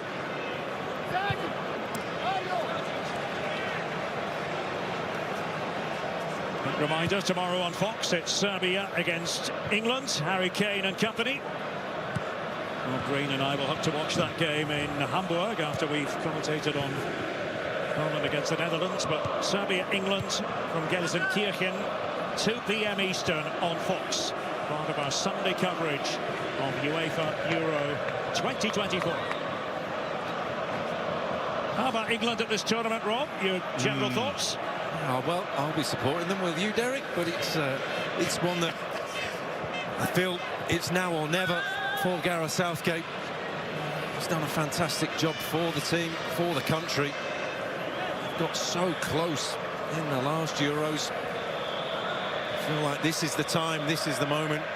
You've got your main man, Jude Bellingham, who's been absolutely on fire this season. Harry Kane, record goal scorer here in Germany. I feel like the pieces are there. It's whether they can get them to fire together. I'll just say, I have your back with England in the same way that you had my back with Scotland last night in the opening game, which was a little bit of a humiliating experience, sadly, for all Scots. Well, I was there to give you a hug. You were. And you did. So thank you for that. England certainly will be favourites to overcome Serbia, but might not be straightforward in that game. Tough nut to crack, potentially.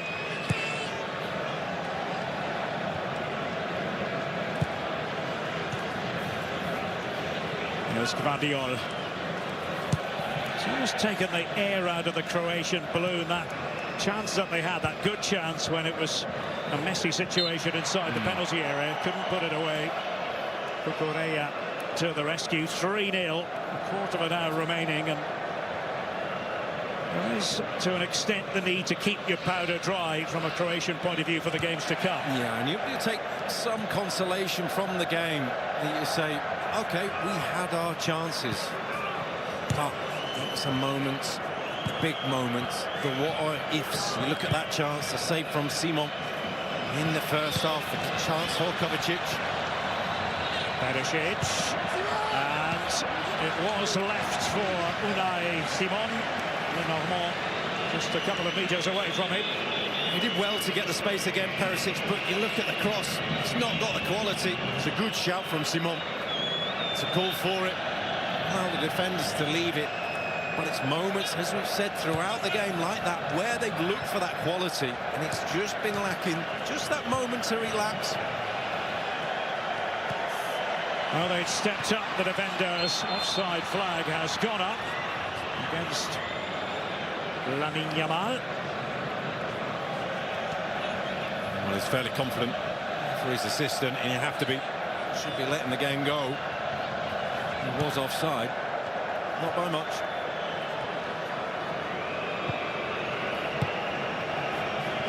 Stanisic, a tremendous success with Leverkusen this past season. He kept popping up in the second half of the campaign, scoring late important goals, but he was on loan from Bayern, and he was due to go back to his parent club next term. Oh, there's a mistake by Unai Simon.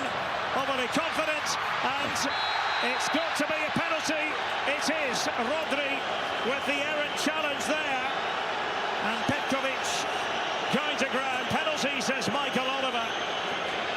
And Croatia could get themselves back into this. It's horrible from Simon. Just takes too long on the ball. The stationary touch, the first touch.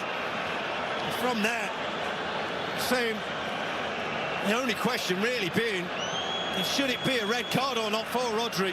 There's not a lot of contact on the...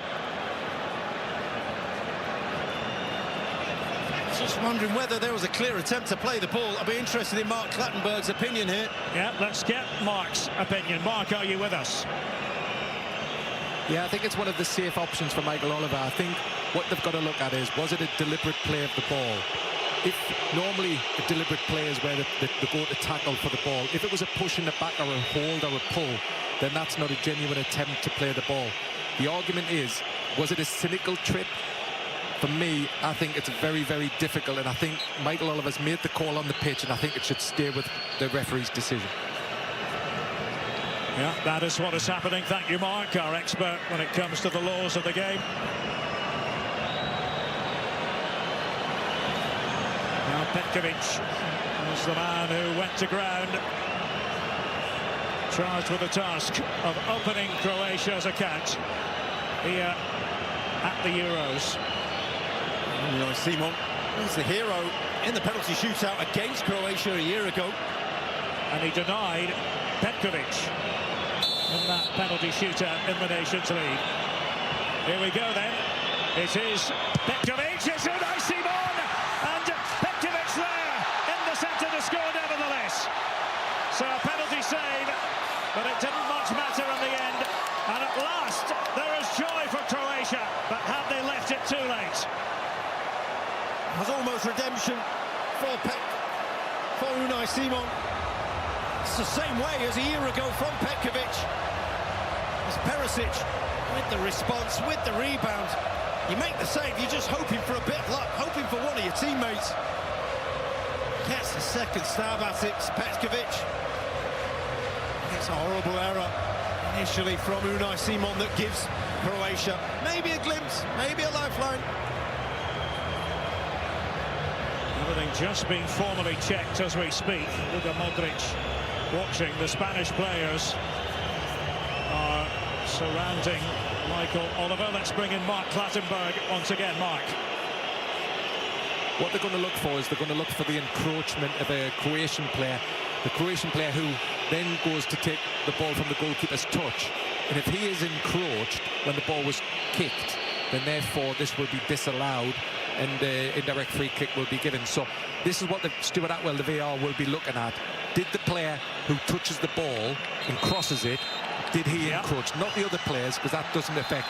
So clearly it has, because Michael Oliver is now disallowing it because there was encroachment.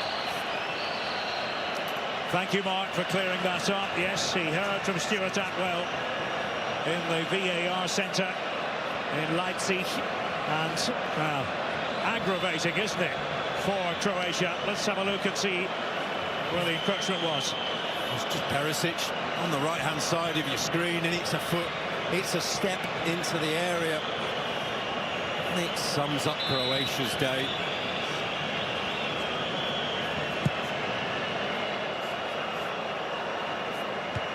So still a 3-goal cushion. No goal in the end for Croatia. It's always going to be an unlikely comeback, even from 3-1. But I would have at least made dinner taste a little bit better.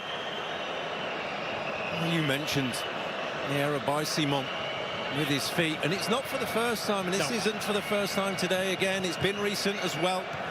He is good with his feet, but he is prone to errors there. It's tough for a goalkeeper, but when they're asked for you to play out, and he is that type of goalkeeper, he can do it. The pressure is on him. And pressure being applied here by Oyarzabal. Doesn't get away with it, however. Well, that's about as big a push as you can see. Yep. Wasn't missing that one. I just feel for Croatia in the way that the game's gone, that in front of goal, everything that could have gone wrong has gone wrong for them.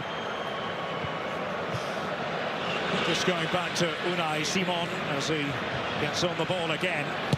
There's going to be an entire page devoted to him in the Spanish football press.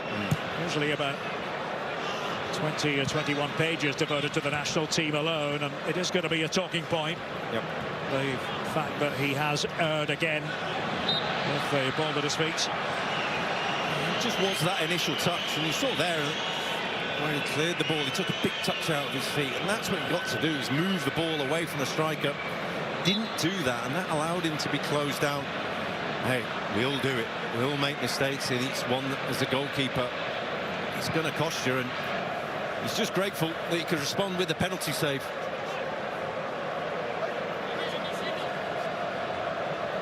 Analysis coming from Rob Green alongside me here, former England goalkeeper. Now Spain trying to attack with the figure through Dani Olmo.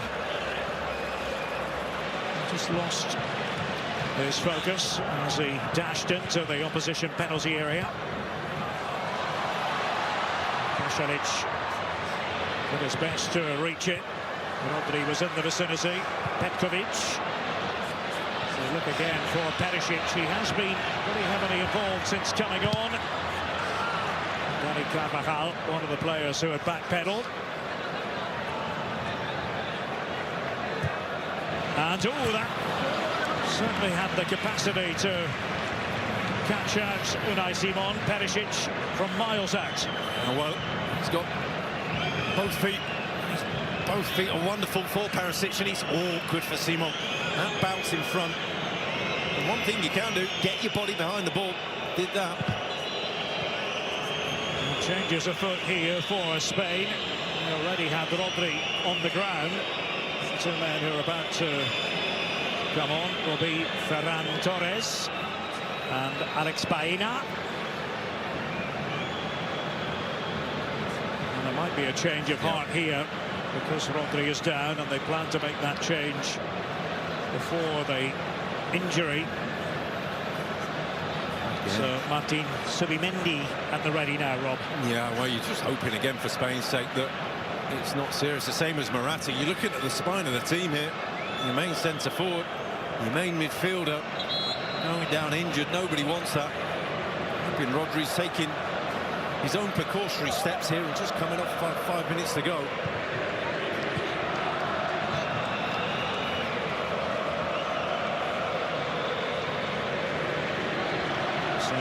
Numbers on the board now.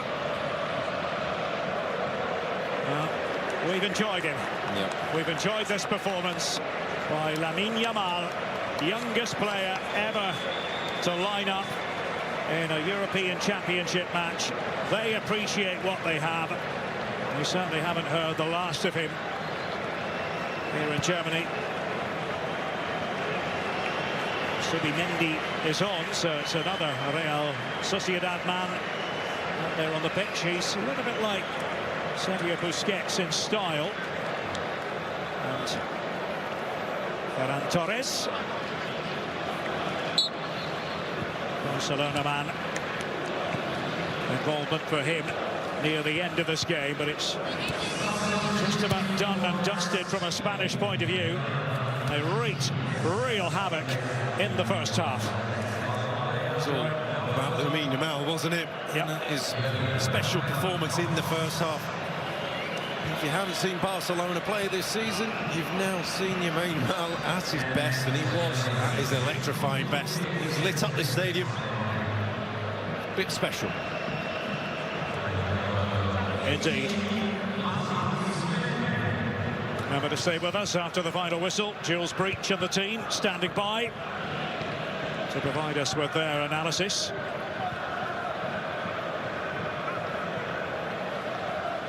We'll see in the fullness of time if this represents a jolt to Croatia. But as I said, there is still plenty of scope to make up for a matchday one defeat. But the problem can be, even though goal difference is not a direct tiebreaker, if you somehow land in third place and you're trying to be one of the best third place sides, then that can be a factor. So a thrashing on match day one, often problematic. Yeah, absolutely, Derek. And it's interesting that they, about what time they took off Modric and Kovacic, and they decided to shut up shop really and say, OK, we'll take what we can from the game.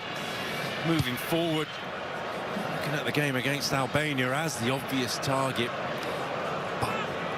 Such a blow to the confidence, because I don't think they've got any other way of playing. This is it for them. This is what they can do. Do the same again, just better really is the answer for them. Oh yeah, Zabal saw what he was trying. The defenders backing off, and it will, after that, be a corner. Ferran Torres on the run. It's a few tired bodies for Croatia out there, and talking about now seeing it through and not making it any worse for themselves. I think you kind of, some days you have to just write days off and say it's been a bad day of the office. What could go wrong did go wrong for them. And the goals conceded at the wrong time, really. Those two rapid-fire succession, knocking the wind out of Croatian sails. Ferran Torres. Carvajal now has the armband and made the leap towards the ball. Interestingly, the passing numbers, if you compare and contrast Spain and Croatia, they're rather similar. The context of this game, but it often comes down to how clinical you are. That's what I was talking about, Rob. Yeah, really interesting, isn't it? And you're looking at the clinical nature of Spain, that threat that they've got. They've both had the ball in for long periods, and they've looked confident on the ball both sides. But Spain have just had that extra threat going forwards, those options going forward. They've capitalised on it. This will equal Croatia's heaviest defeat in a Euros match. Also lost 3-0 to Portugal back in 1996 in England.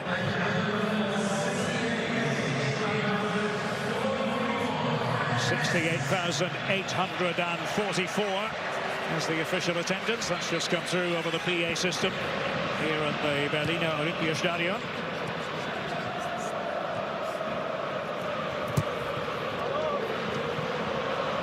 Ferran Torres again, handball spotted by Michael Oliver. We're almost now on 90 minutes, and we will have 5 added minutes, a minimum thereof. That was the handball. I think Spain really take great confidence from this. The only concerns that they will have from the game, maybe a knock to Rodri, not so concerned, but the main centre forward gets a goal in the first game, but also comes off injured. Now we'll all be waiting on Alvaro Morata's news. Yeah, that will be something to follow. As we mentioned it earlier, they have tweaked their playing style a bit.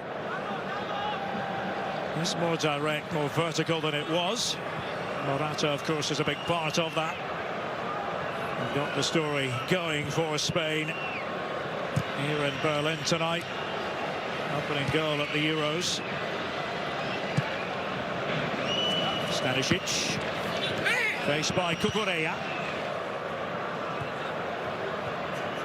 Chutalo. He's been playing beside Pongracic. Just missed him out. Then he's on the ball now. Pongracic.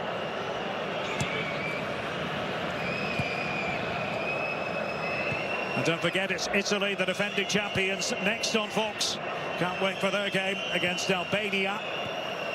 That's the final match of the day, not to be missed. Italy versus Albania coming up. Stanisic. It was crafty. Maya hasn't really been able to impose himself on a sustained basis in this game. Brozovic. Well, the header does come in, but not very close to being on the target from Perisic. It's a little bit forlorn. But yes, they've got 2v2 at the far post, but it's hopeful, it's deep. Perisic. It's a lot taller than Dani Carvajal. He's going to have to work wonders from there.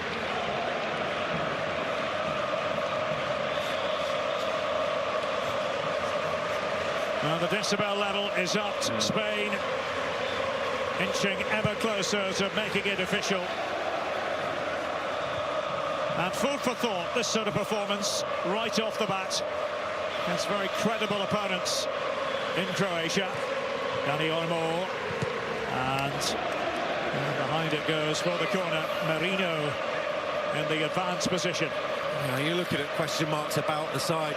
Question marks about Cucurella at left back. You feel like that's been answered. You ask about, can the young players do it as on the international stage, on the world stage? That's been answered. It's a real performance of a statement by Spain. I think that's a very good way to sum it up. Impressive statement. And this time Livakovic to get gloves on ball.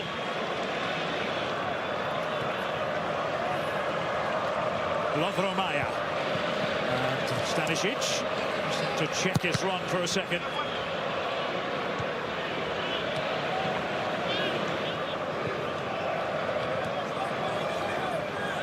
Dani Olmo, good idea. He's trying to locate the ball there, Oyarzabal. And the decision goes against him. He's not best pleased. Frustration with himself there for getting the ball. But I forgive him that one.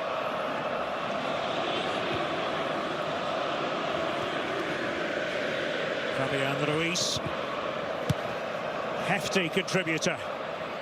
When you think about the turn of events in the first half. Croatia just lacking guile in the final third, you might say. The final analysis. Unai Simon getting credit for his first ever penalty save for Spain in normal play. They did find the net thereafter, but it was annulled because of encroachment. Dani Carvajal is on the ground, and this one is almost in the history books. Well, they may not be jumping, but they have been for the 90 minutes. He certainly won't be. It's been a chastening afternoon, early evening here in Berlin for Croatia. As I say, if you're going to have a bad game, get it out of the way early.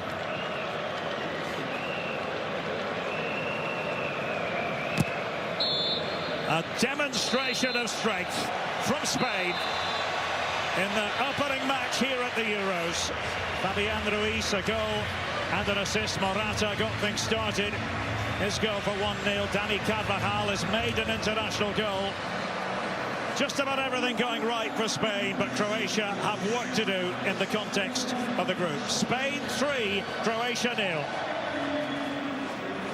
Thank you, Derek and Rob. Jules Breach here with Giorgio Chiellini, Peter Schmeichel and Alexi Lalas. Guys, before the game, we were talking about the fact that this was a match that we all look forward to seeing. Two of the big nations facing off against each other, and we all thought it was going to be pretty close. Did Spain surprise you with how much they dominated that?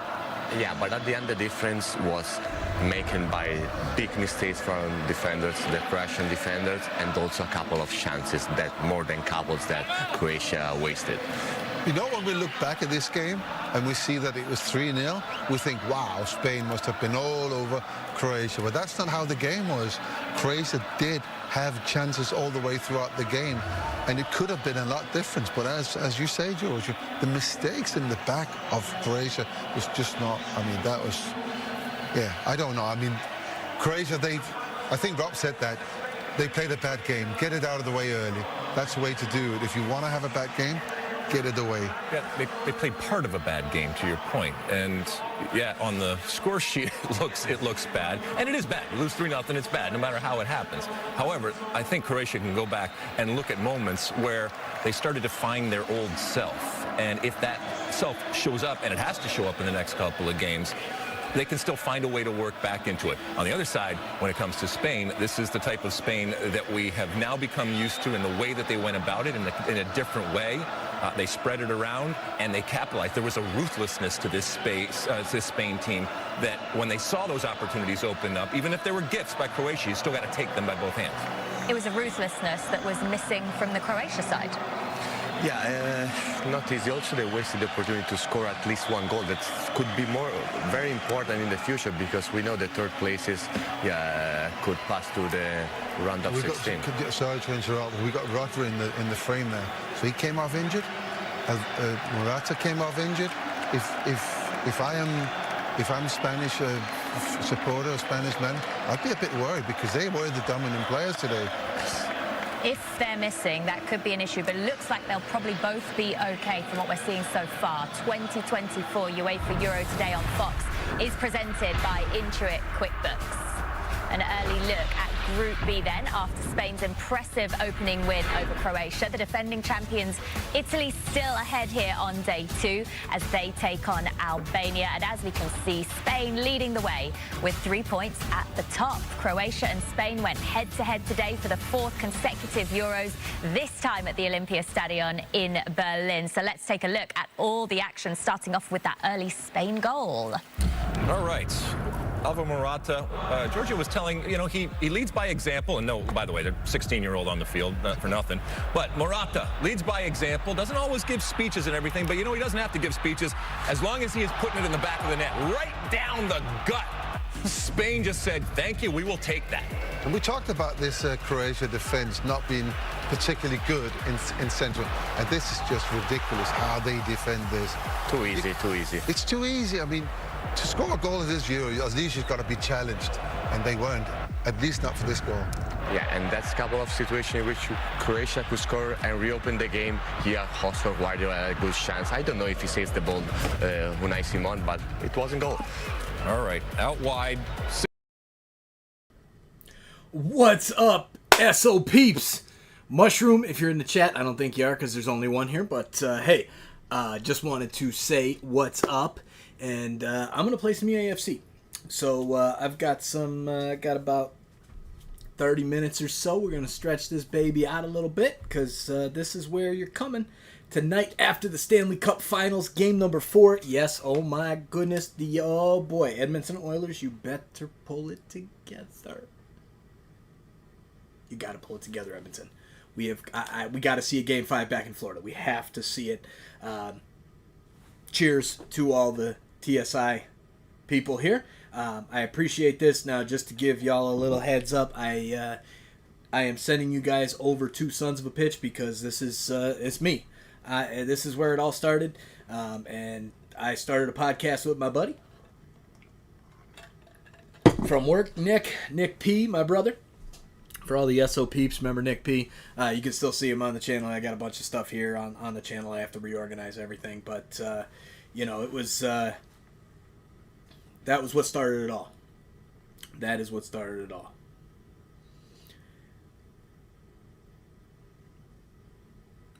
And now we're back, doing our thing. Waiting for EAFC to load. I got a full battery. That's good.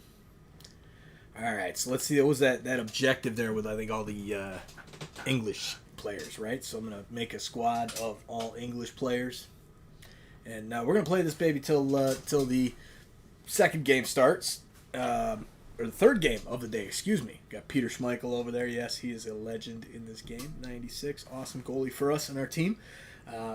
Big shout out to True. We're going to be doing a lot of gaming content here on the channel here, probably coming up next season. We just got to iron out some things, and we're gonna do a lot of cool stuff here on Sons of a Pitch, Soccer Central, and Toronto Sports Insider. It's gonna be crazy. So, with that being said, let's take a look at that objective. Sold a few players we had sitting in the club. There's some TOTS cards that just needed to get rid of. Okay, One Nation Champions, England. Make your mark, daily play. We're doing that. Got 2 of them already. Make your mark. Pascal Grohl. We're working on that as well. Okay, season 7 play. We got to get those players out. I need to make some objective. That's why gonna do some SBCs as well. One Nation Friendly Frenzy England. All right, we're gonna play those games live. So let's do this. Take me there, and then we'll make that squad all England. Alright,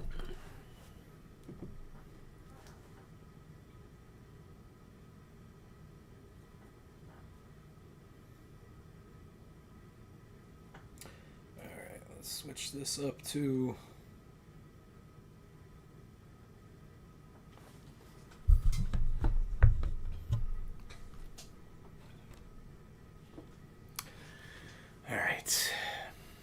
get here. One Nation Frenzy. Oh my god. Max 93. Oh boy. Alright, well that shouldn't be hard if we're switching everybody to England, right? One in your starting 11 and subs. Oh, damn. All right, so let's switch the... Oh,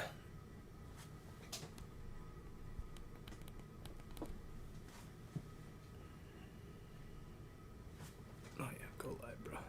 There we are.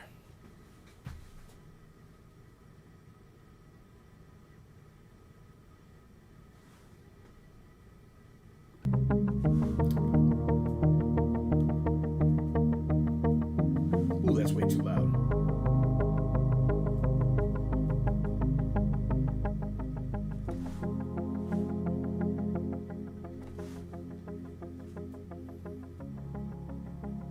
All right, that sounds a little bit better. But we'll probably go a little bit lower. Can't hear that at all.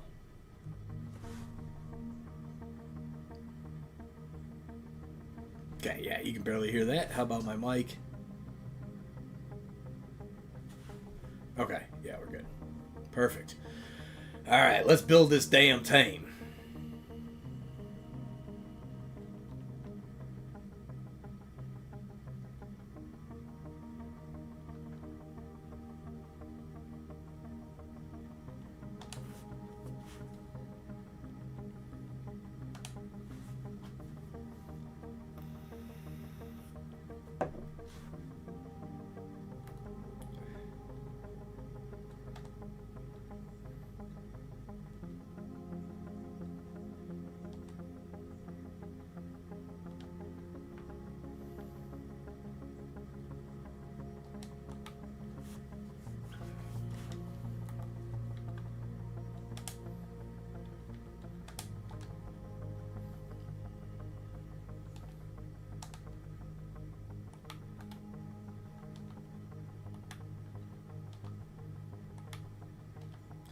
All right, we're just pumping these out till they switch to.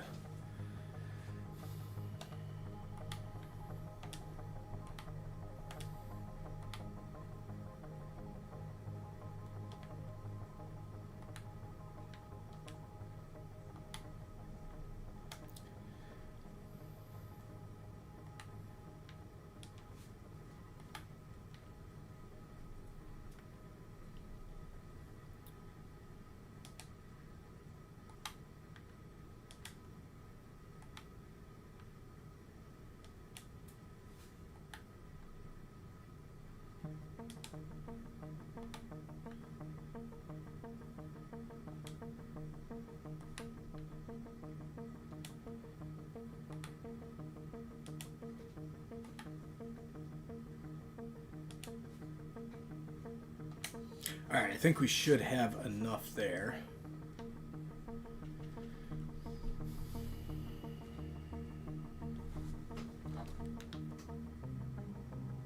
Don't know why I didn't just switch it to the whole screen so that I can see easier. That's the whole point of why I've got myself on the live here, idiot. Okay.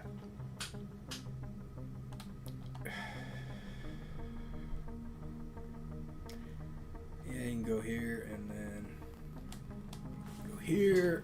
I'm gonna put you down there to CB.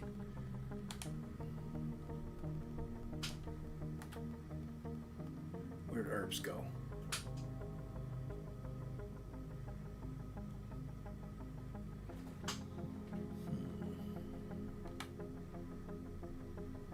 There she is.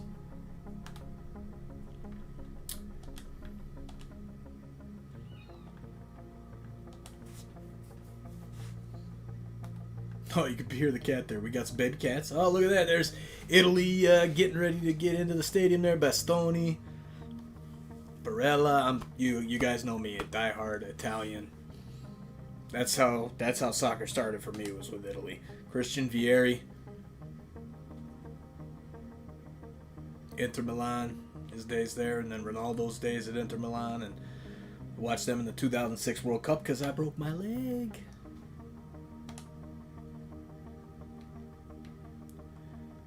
Who else we got? Okay, Sancho. You got a good left wing there. You can move him into striker.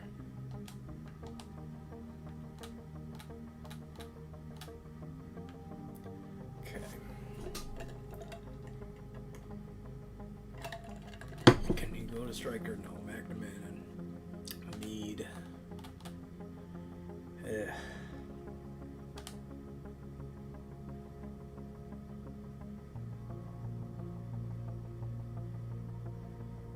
Why am I frozen?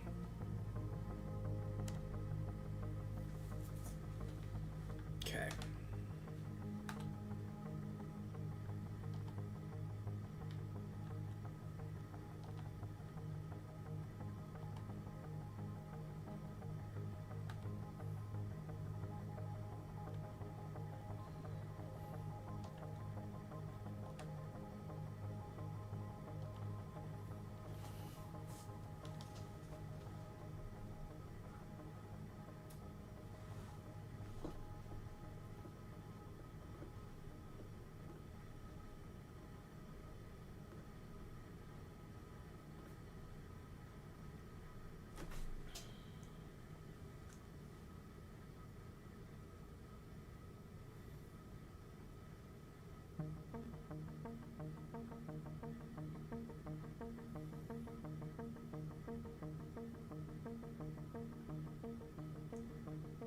Okay. That's set now.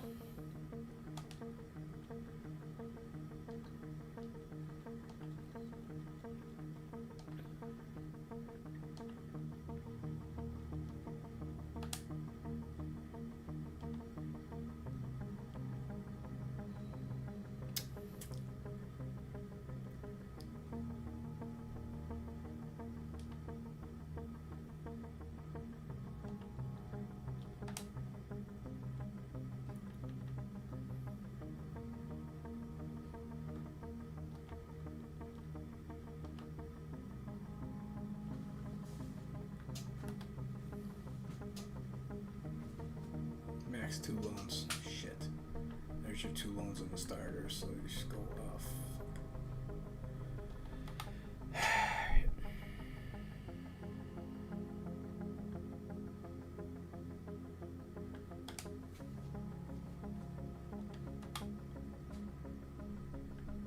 Alright, the bench goes to shit, I guess. Pope, backup goalie, already got him in there.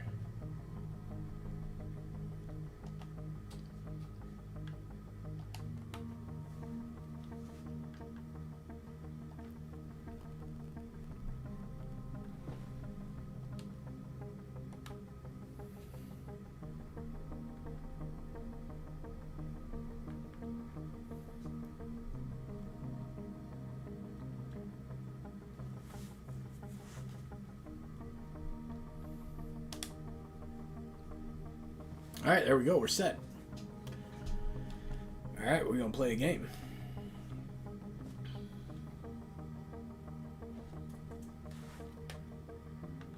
Get those TFC jerseys on.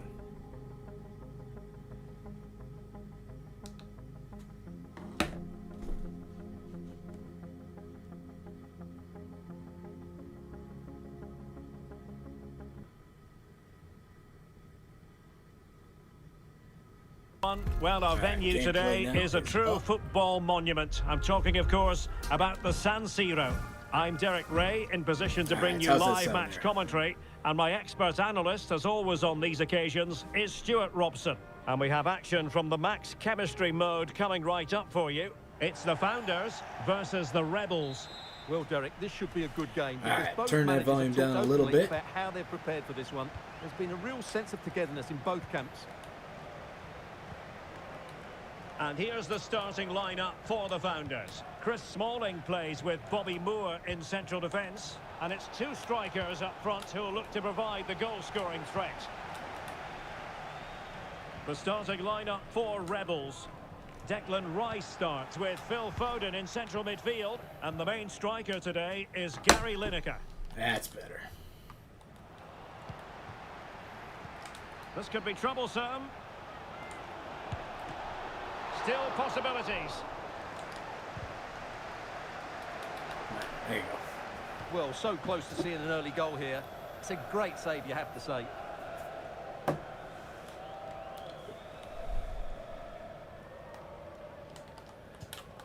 Sancho. Sterling. And showing fine vision. Determined defending.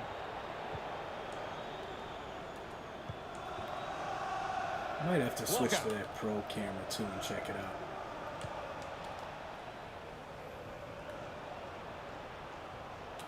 Ooh, nice keep. Well, it's a decent Dang, position for Charles. Rebels to be in. And let's give credit to the defending.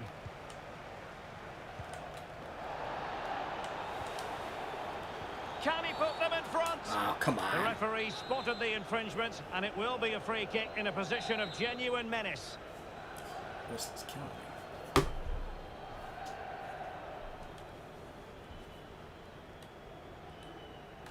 Well, fair to say, not one for the archives. Every single minute Yeah, the of less this said live about that, the better. will That's a poor effort. count tonight from the 700 plus that I send over. Plenty of support here. Lineker From Stanley Cup Finals game number 4. could take the lead. Ball is loose. Well, threat over for now. Bobby Moore. Good example of pressing without the ball.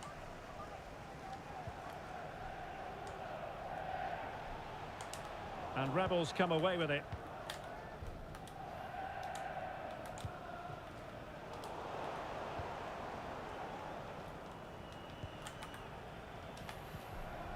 Sterling. Oh, this is looking promising. Well, danger averted thanks to his teammate. Foden. Now, can he get on the end of this one?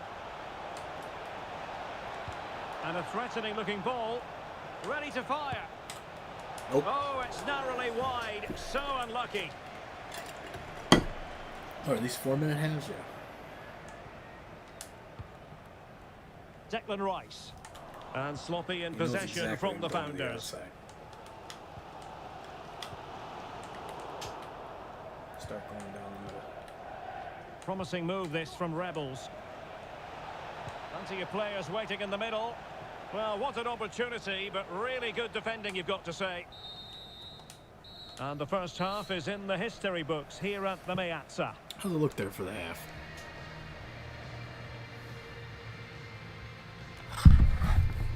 It is clean.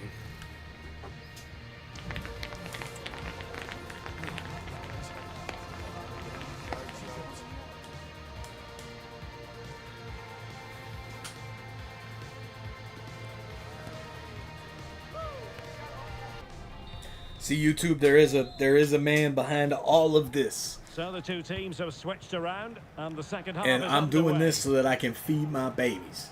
God bless America. In this world that we live in right now, it is very expensive with these kids. And, my God. So I'm like, hey, I gotta bring Good ball over the content to top. the world. Wonderful chance. Well, you're bound to be a bit cross with yourself when you're After presented seeing what with we that did sort in of with the World opportunity. Cup on Well, this in the end, channel, it's a fairly and easy seeing what's save for the going on with goalkeeper, but really that should have been a goal.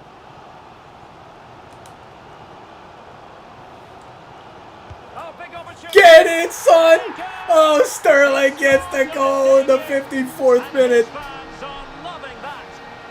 55th, excuse me. Well, here you can see it again. Good run, great strength, and a composed finish under pressure. That's a top-class goal. There you go, McMahon in.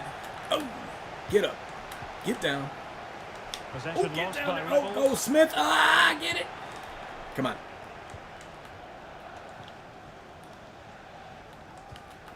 Stand way Hemp. up. Kooky Feeding it ball. through. And possibilities here. Well, the Get out of danger here, is still says there. Shaw. Oh, great pass. And the move breaks down. Sterling. Here's Luke Shaw. Sancho. Oh, it's a superb Best card, man. He challenge. hasn't even touched the Very ball, man. timely. Greenwood. Charles. Cut that off. Well, credit to her for that piece of ball winning. Well, they get themselves level Shit. here. And a goal! Nice goal, Mr. 91 over here. Might have to buy some.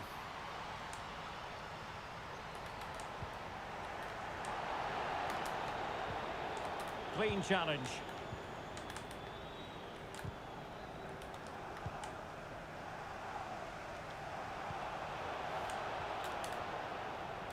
Now we're inside the final 15 minutes. Of course, Sterling's hurt.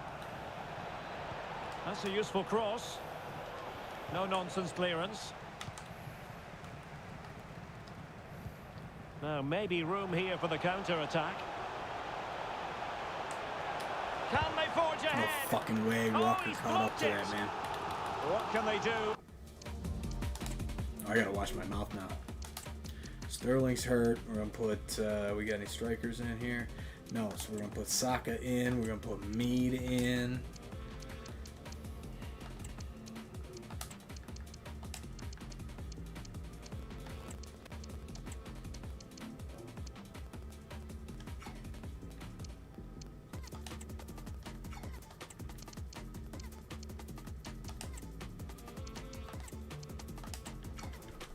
Alright, here we go. From this corner, the minutes ticking away in this game.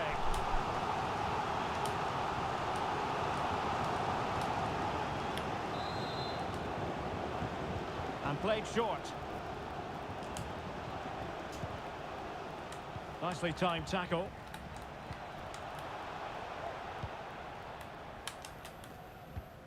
Only 5 minutes left for play, and tension galore with the teams locked together. But he was in the right place to intercept.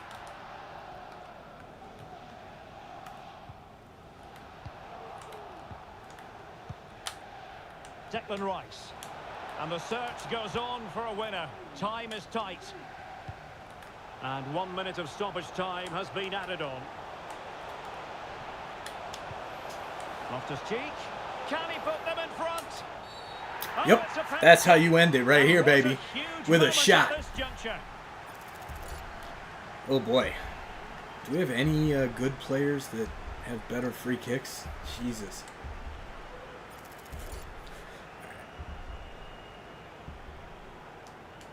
This to put them back in front. Yes! And there it is. Perfectly executed. That's a dub right there.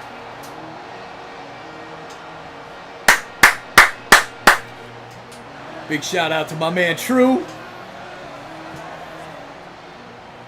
See, he's rage quitting because he mad. Dude, you're just gonna lose that whole objective game. That whole objective game is gone now because you're a bitch.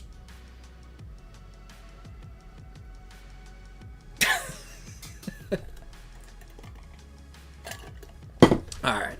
Yes, this is gonna be fun, y'all. This is gonna be fun. We got anybody else in the chat? Is anybody watching? No, we got 2 watching though, so that's fun. Somebody clicked on it and left.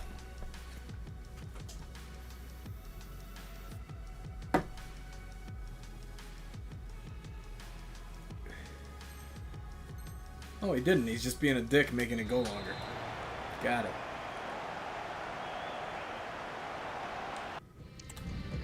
Oh, he's this guy's special, man. That's okay. We can just watch the replay of this penalty all day. Sons of a Pitch Soccer Central in the house. A big shout out to True. Okay, let's True Killer. This guy has completely changed this game for me. And if you play EAFC Ultimate Team, shoot out a direct message to True Killer at True Killer on Twitter. That is, I'm telling you, this guy will turn your team around. He did it with my team, and we're going to have a lot of fun here on the AFC 25. This guy just keeps pausing. Okay?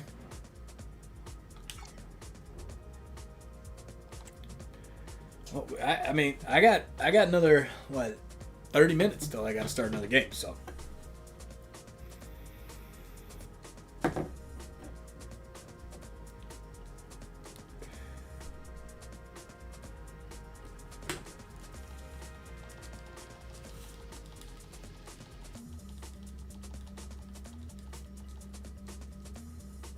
I'm just going to tap the hell out of X when it goes to resuming match.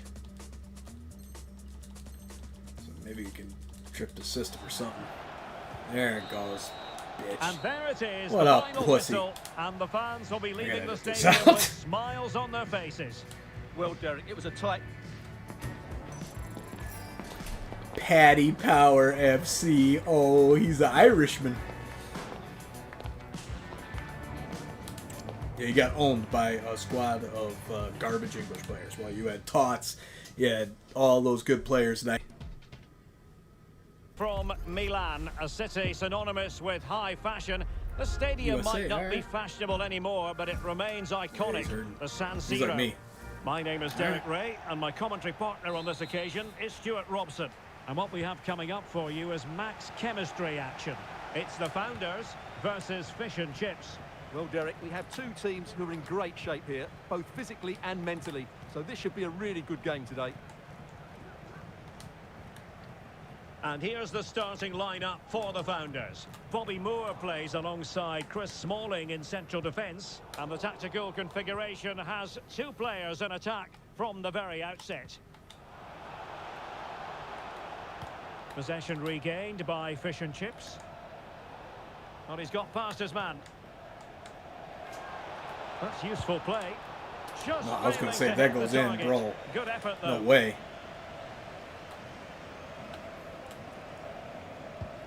And here's the lineup for Fish and Chips. Alex McCarthy is the goalkeeper. Frank Lampard starts alongside James Maddison in central midfield. And in attack, Alan Shearer plays alongside Ollie Watkins. It might be. And a goal! Bullshit. Not wasting much time today. They strike first.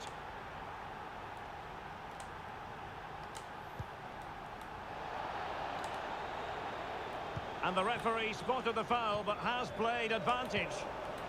And wasteful from Fish and Chips.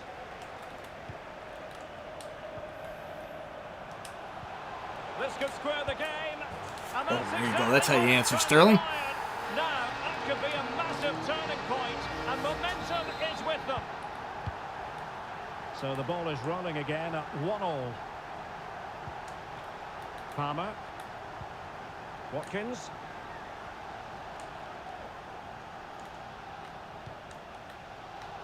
A really single-minded piece of defending to make sure nothing untoward happened. Really fine piece of defending play to break us up. Jadon Sancho. And the Founders showing width here.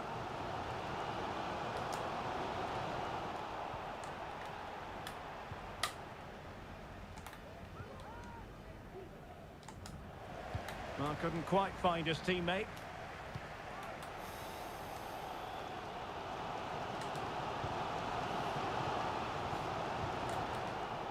Now Fish and Chips might be onto something.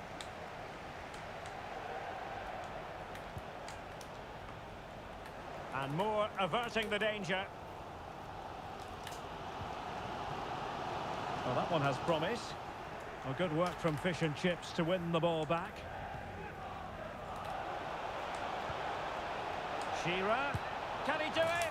And a goal to re-establish their advantage. Just look at the celebrations.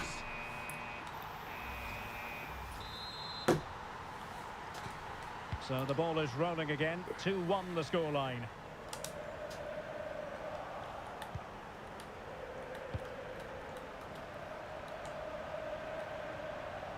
And they couldn't quite muster a real threat. Dude, what the fuck? And Yeah, that's what I play halted, thought. Free kick given.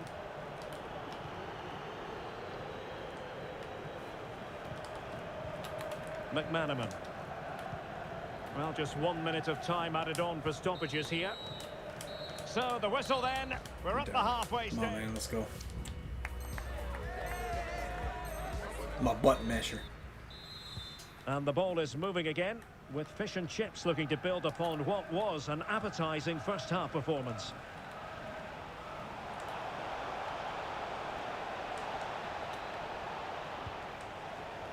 Lampard, genuine chance, and the ball is loose. Danger averted for now.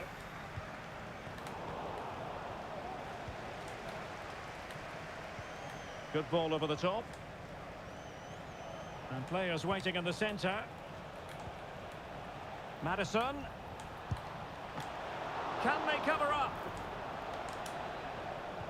Well, they can keep possession now. Frank Lampard. There it is. 2 to the good now. And Yeah, that gives getting them a smoked buffer. now. Jadon Sancho. Felt good in that last And game, the though. referee playing advantage.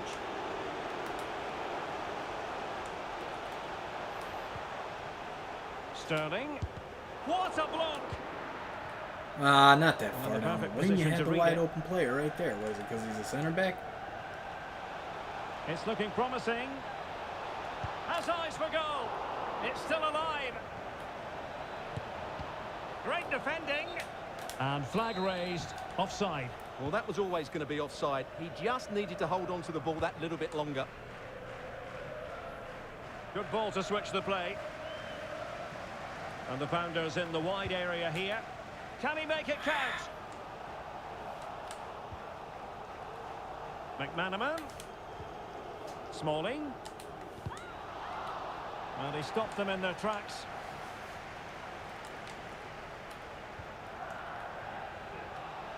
Well, it could be on for him here.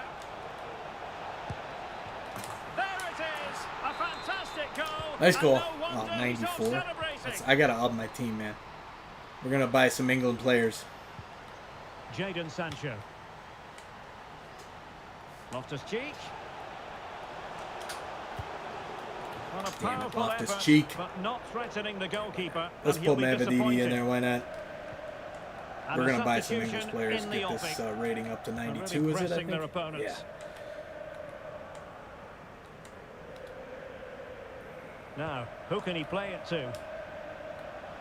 Not a clear foul, but the referee letting the play flow. That's a good ball. Delivering it into the box. And Ooh, that was Sonia almost a on the goal. volley. There you go. Yeah, we'll put an 82 in there. See, that's what I mean. We got to get this squad up, bro. Now they're going to Put alter the, things. just Here's put a the couple substitution. like 75 rated subs, 2 of them that you're not going to use. And a fine tackle.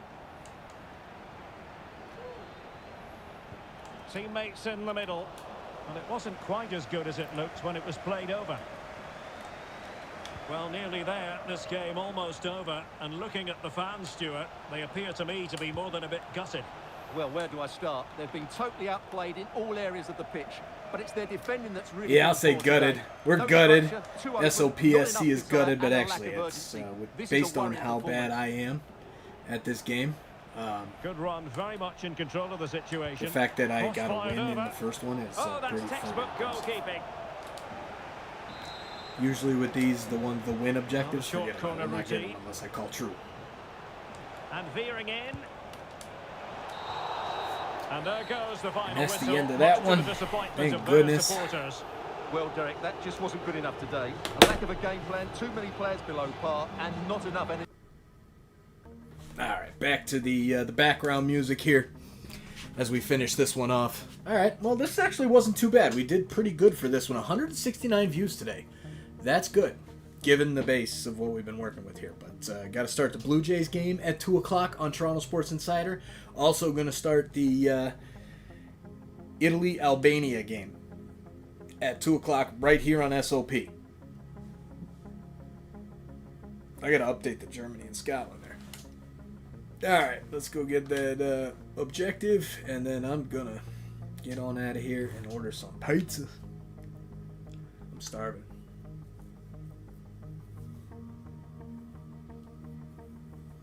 I've got to figure out my persona here.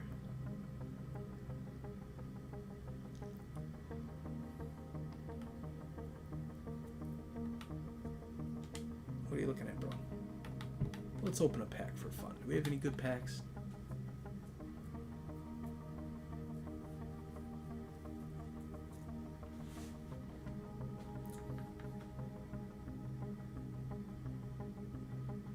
We have 127 packs, but they're all trash in the beginning here, so I gotta go through and get through these packs.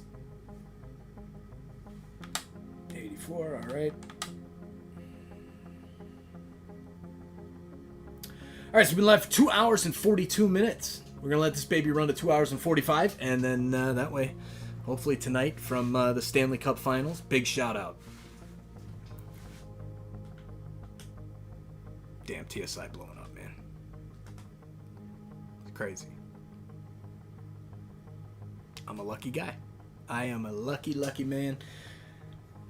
Got a lot. Well, I wouldn't say luck. It's work. It's hard work. Creating all of this stuff is not didn't just happen. I didn't just go, hey, oh cool, let's just make this happen. It's a lot of hours, a lot of work. I mean, I remember dealing with my goodness, dealing with those podcast episodes there on Sons of a Pitch Soccer. I mean, wow. It would be me by myself talking for an hour about MLS, and right now I know nothing about MLS, even though I'm excited to watch the TFC game tonight. But I don't know if that's going to happen because I'm going to have that Stanley Cup final game going on. I wanted to do it live on here, but right now I'm like, I don't want to bump up the main PC as well. I could switch them up and make them happen down in Florida as well, but once that Blue Jays game is over, I don't know. I got to figure all that out. But right now I'm hungry. I'm going to get some pizza. I'm going to call Grandma, and I am getting a game plan ready for tomorrow. Oh my goodness. Tomorrow's going to be a day. Woo, child, shake your hair. I'm going to get to work tomorrow. It's Sunday, Father's Day. Oh, yeah, happy Father's Day to everybody out there. Dad, I miss you. I miss you, Dad. But I'm so thankful for being able to talk with you, man. That week after Mom, that was amazing. All right, anyways, moving through, that's what we do. Forward. Planet Earth, right? Okay, with that being said, I'm out of here. Switching it back to the live scene. And thank you for watching. We'll see you guys probably after maybe after the Italy-Albania game. I'll throw another... I don't know. We'll see. We'll decide. Then we'll see how we feel there. Awesome. Peace. Shut up, Mike. Let the people go.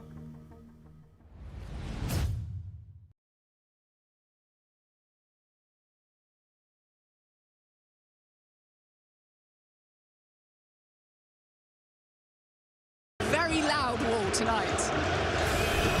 Jackie, thank you. Wow, it sounds absolutely amazing in there. Italy against Albania, the first. Action. Mama. Unlike any other.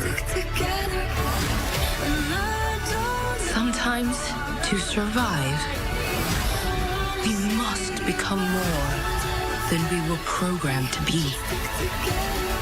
The Wild Robot in theaters September 27th. Blocked from watching the big match? Save the day by using the Bank of America customized cash rewards card and choose to earn 3% cash back on online purchases, like live streaming. Give me that ooey gooey, crispy, crunchy, mouth watering. Give me that beefy, meaty, grilly, dilly, pickle poppin'. Give me that burger, sauce and toss and Papa John's. Better get you some cheesy burger pizza at Papa John's. With Spanish-speaking customer service and roadside assistance, you get more with Geico. Just like I can give more constructive feedback to the referee with this two-way radio. Ref, it's Jorge. That's a PK, over. Ref, Roberto here. That's a negative on the PK.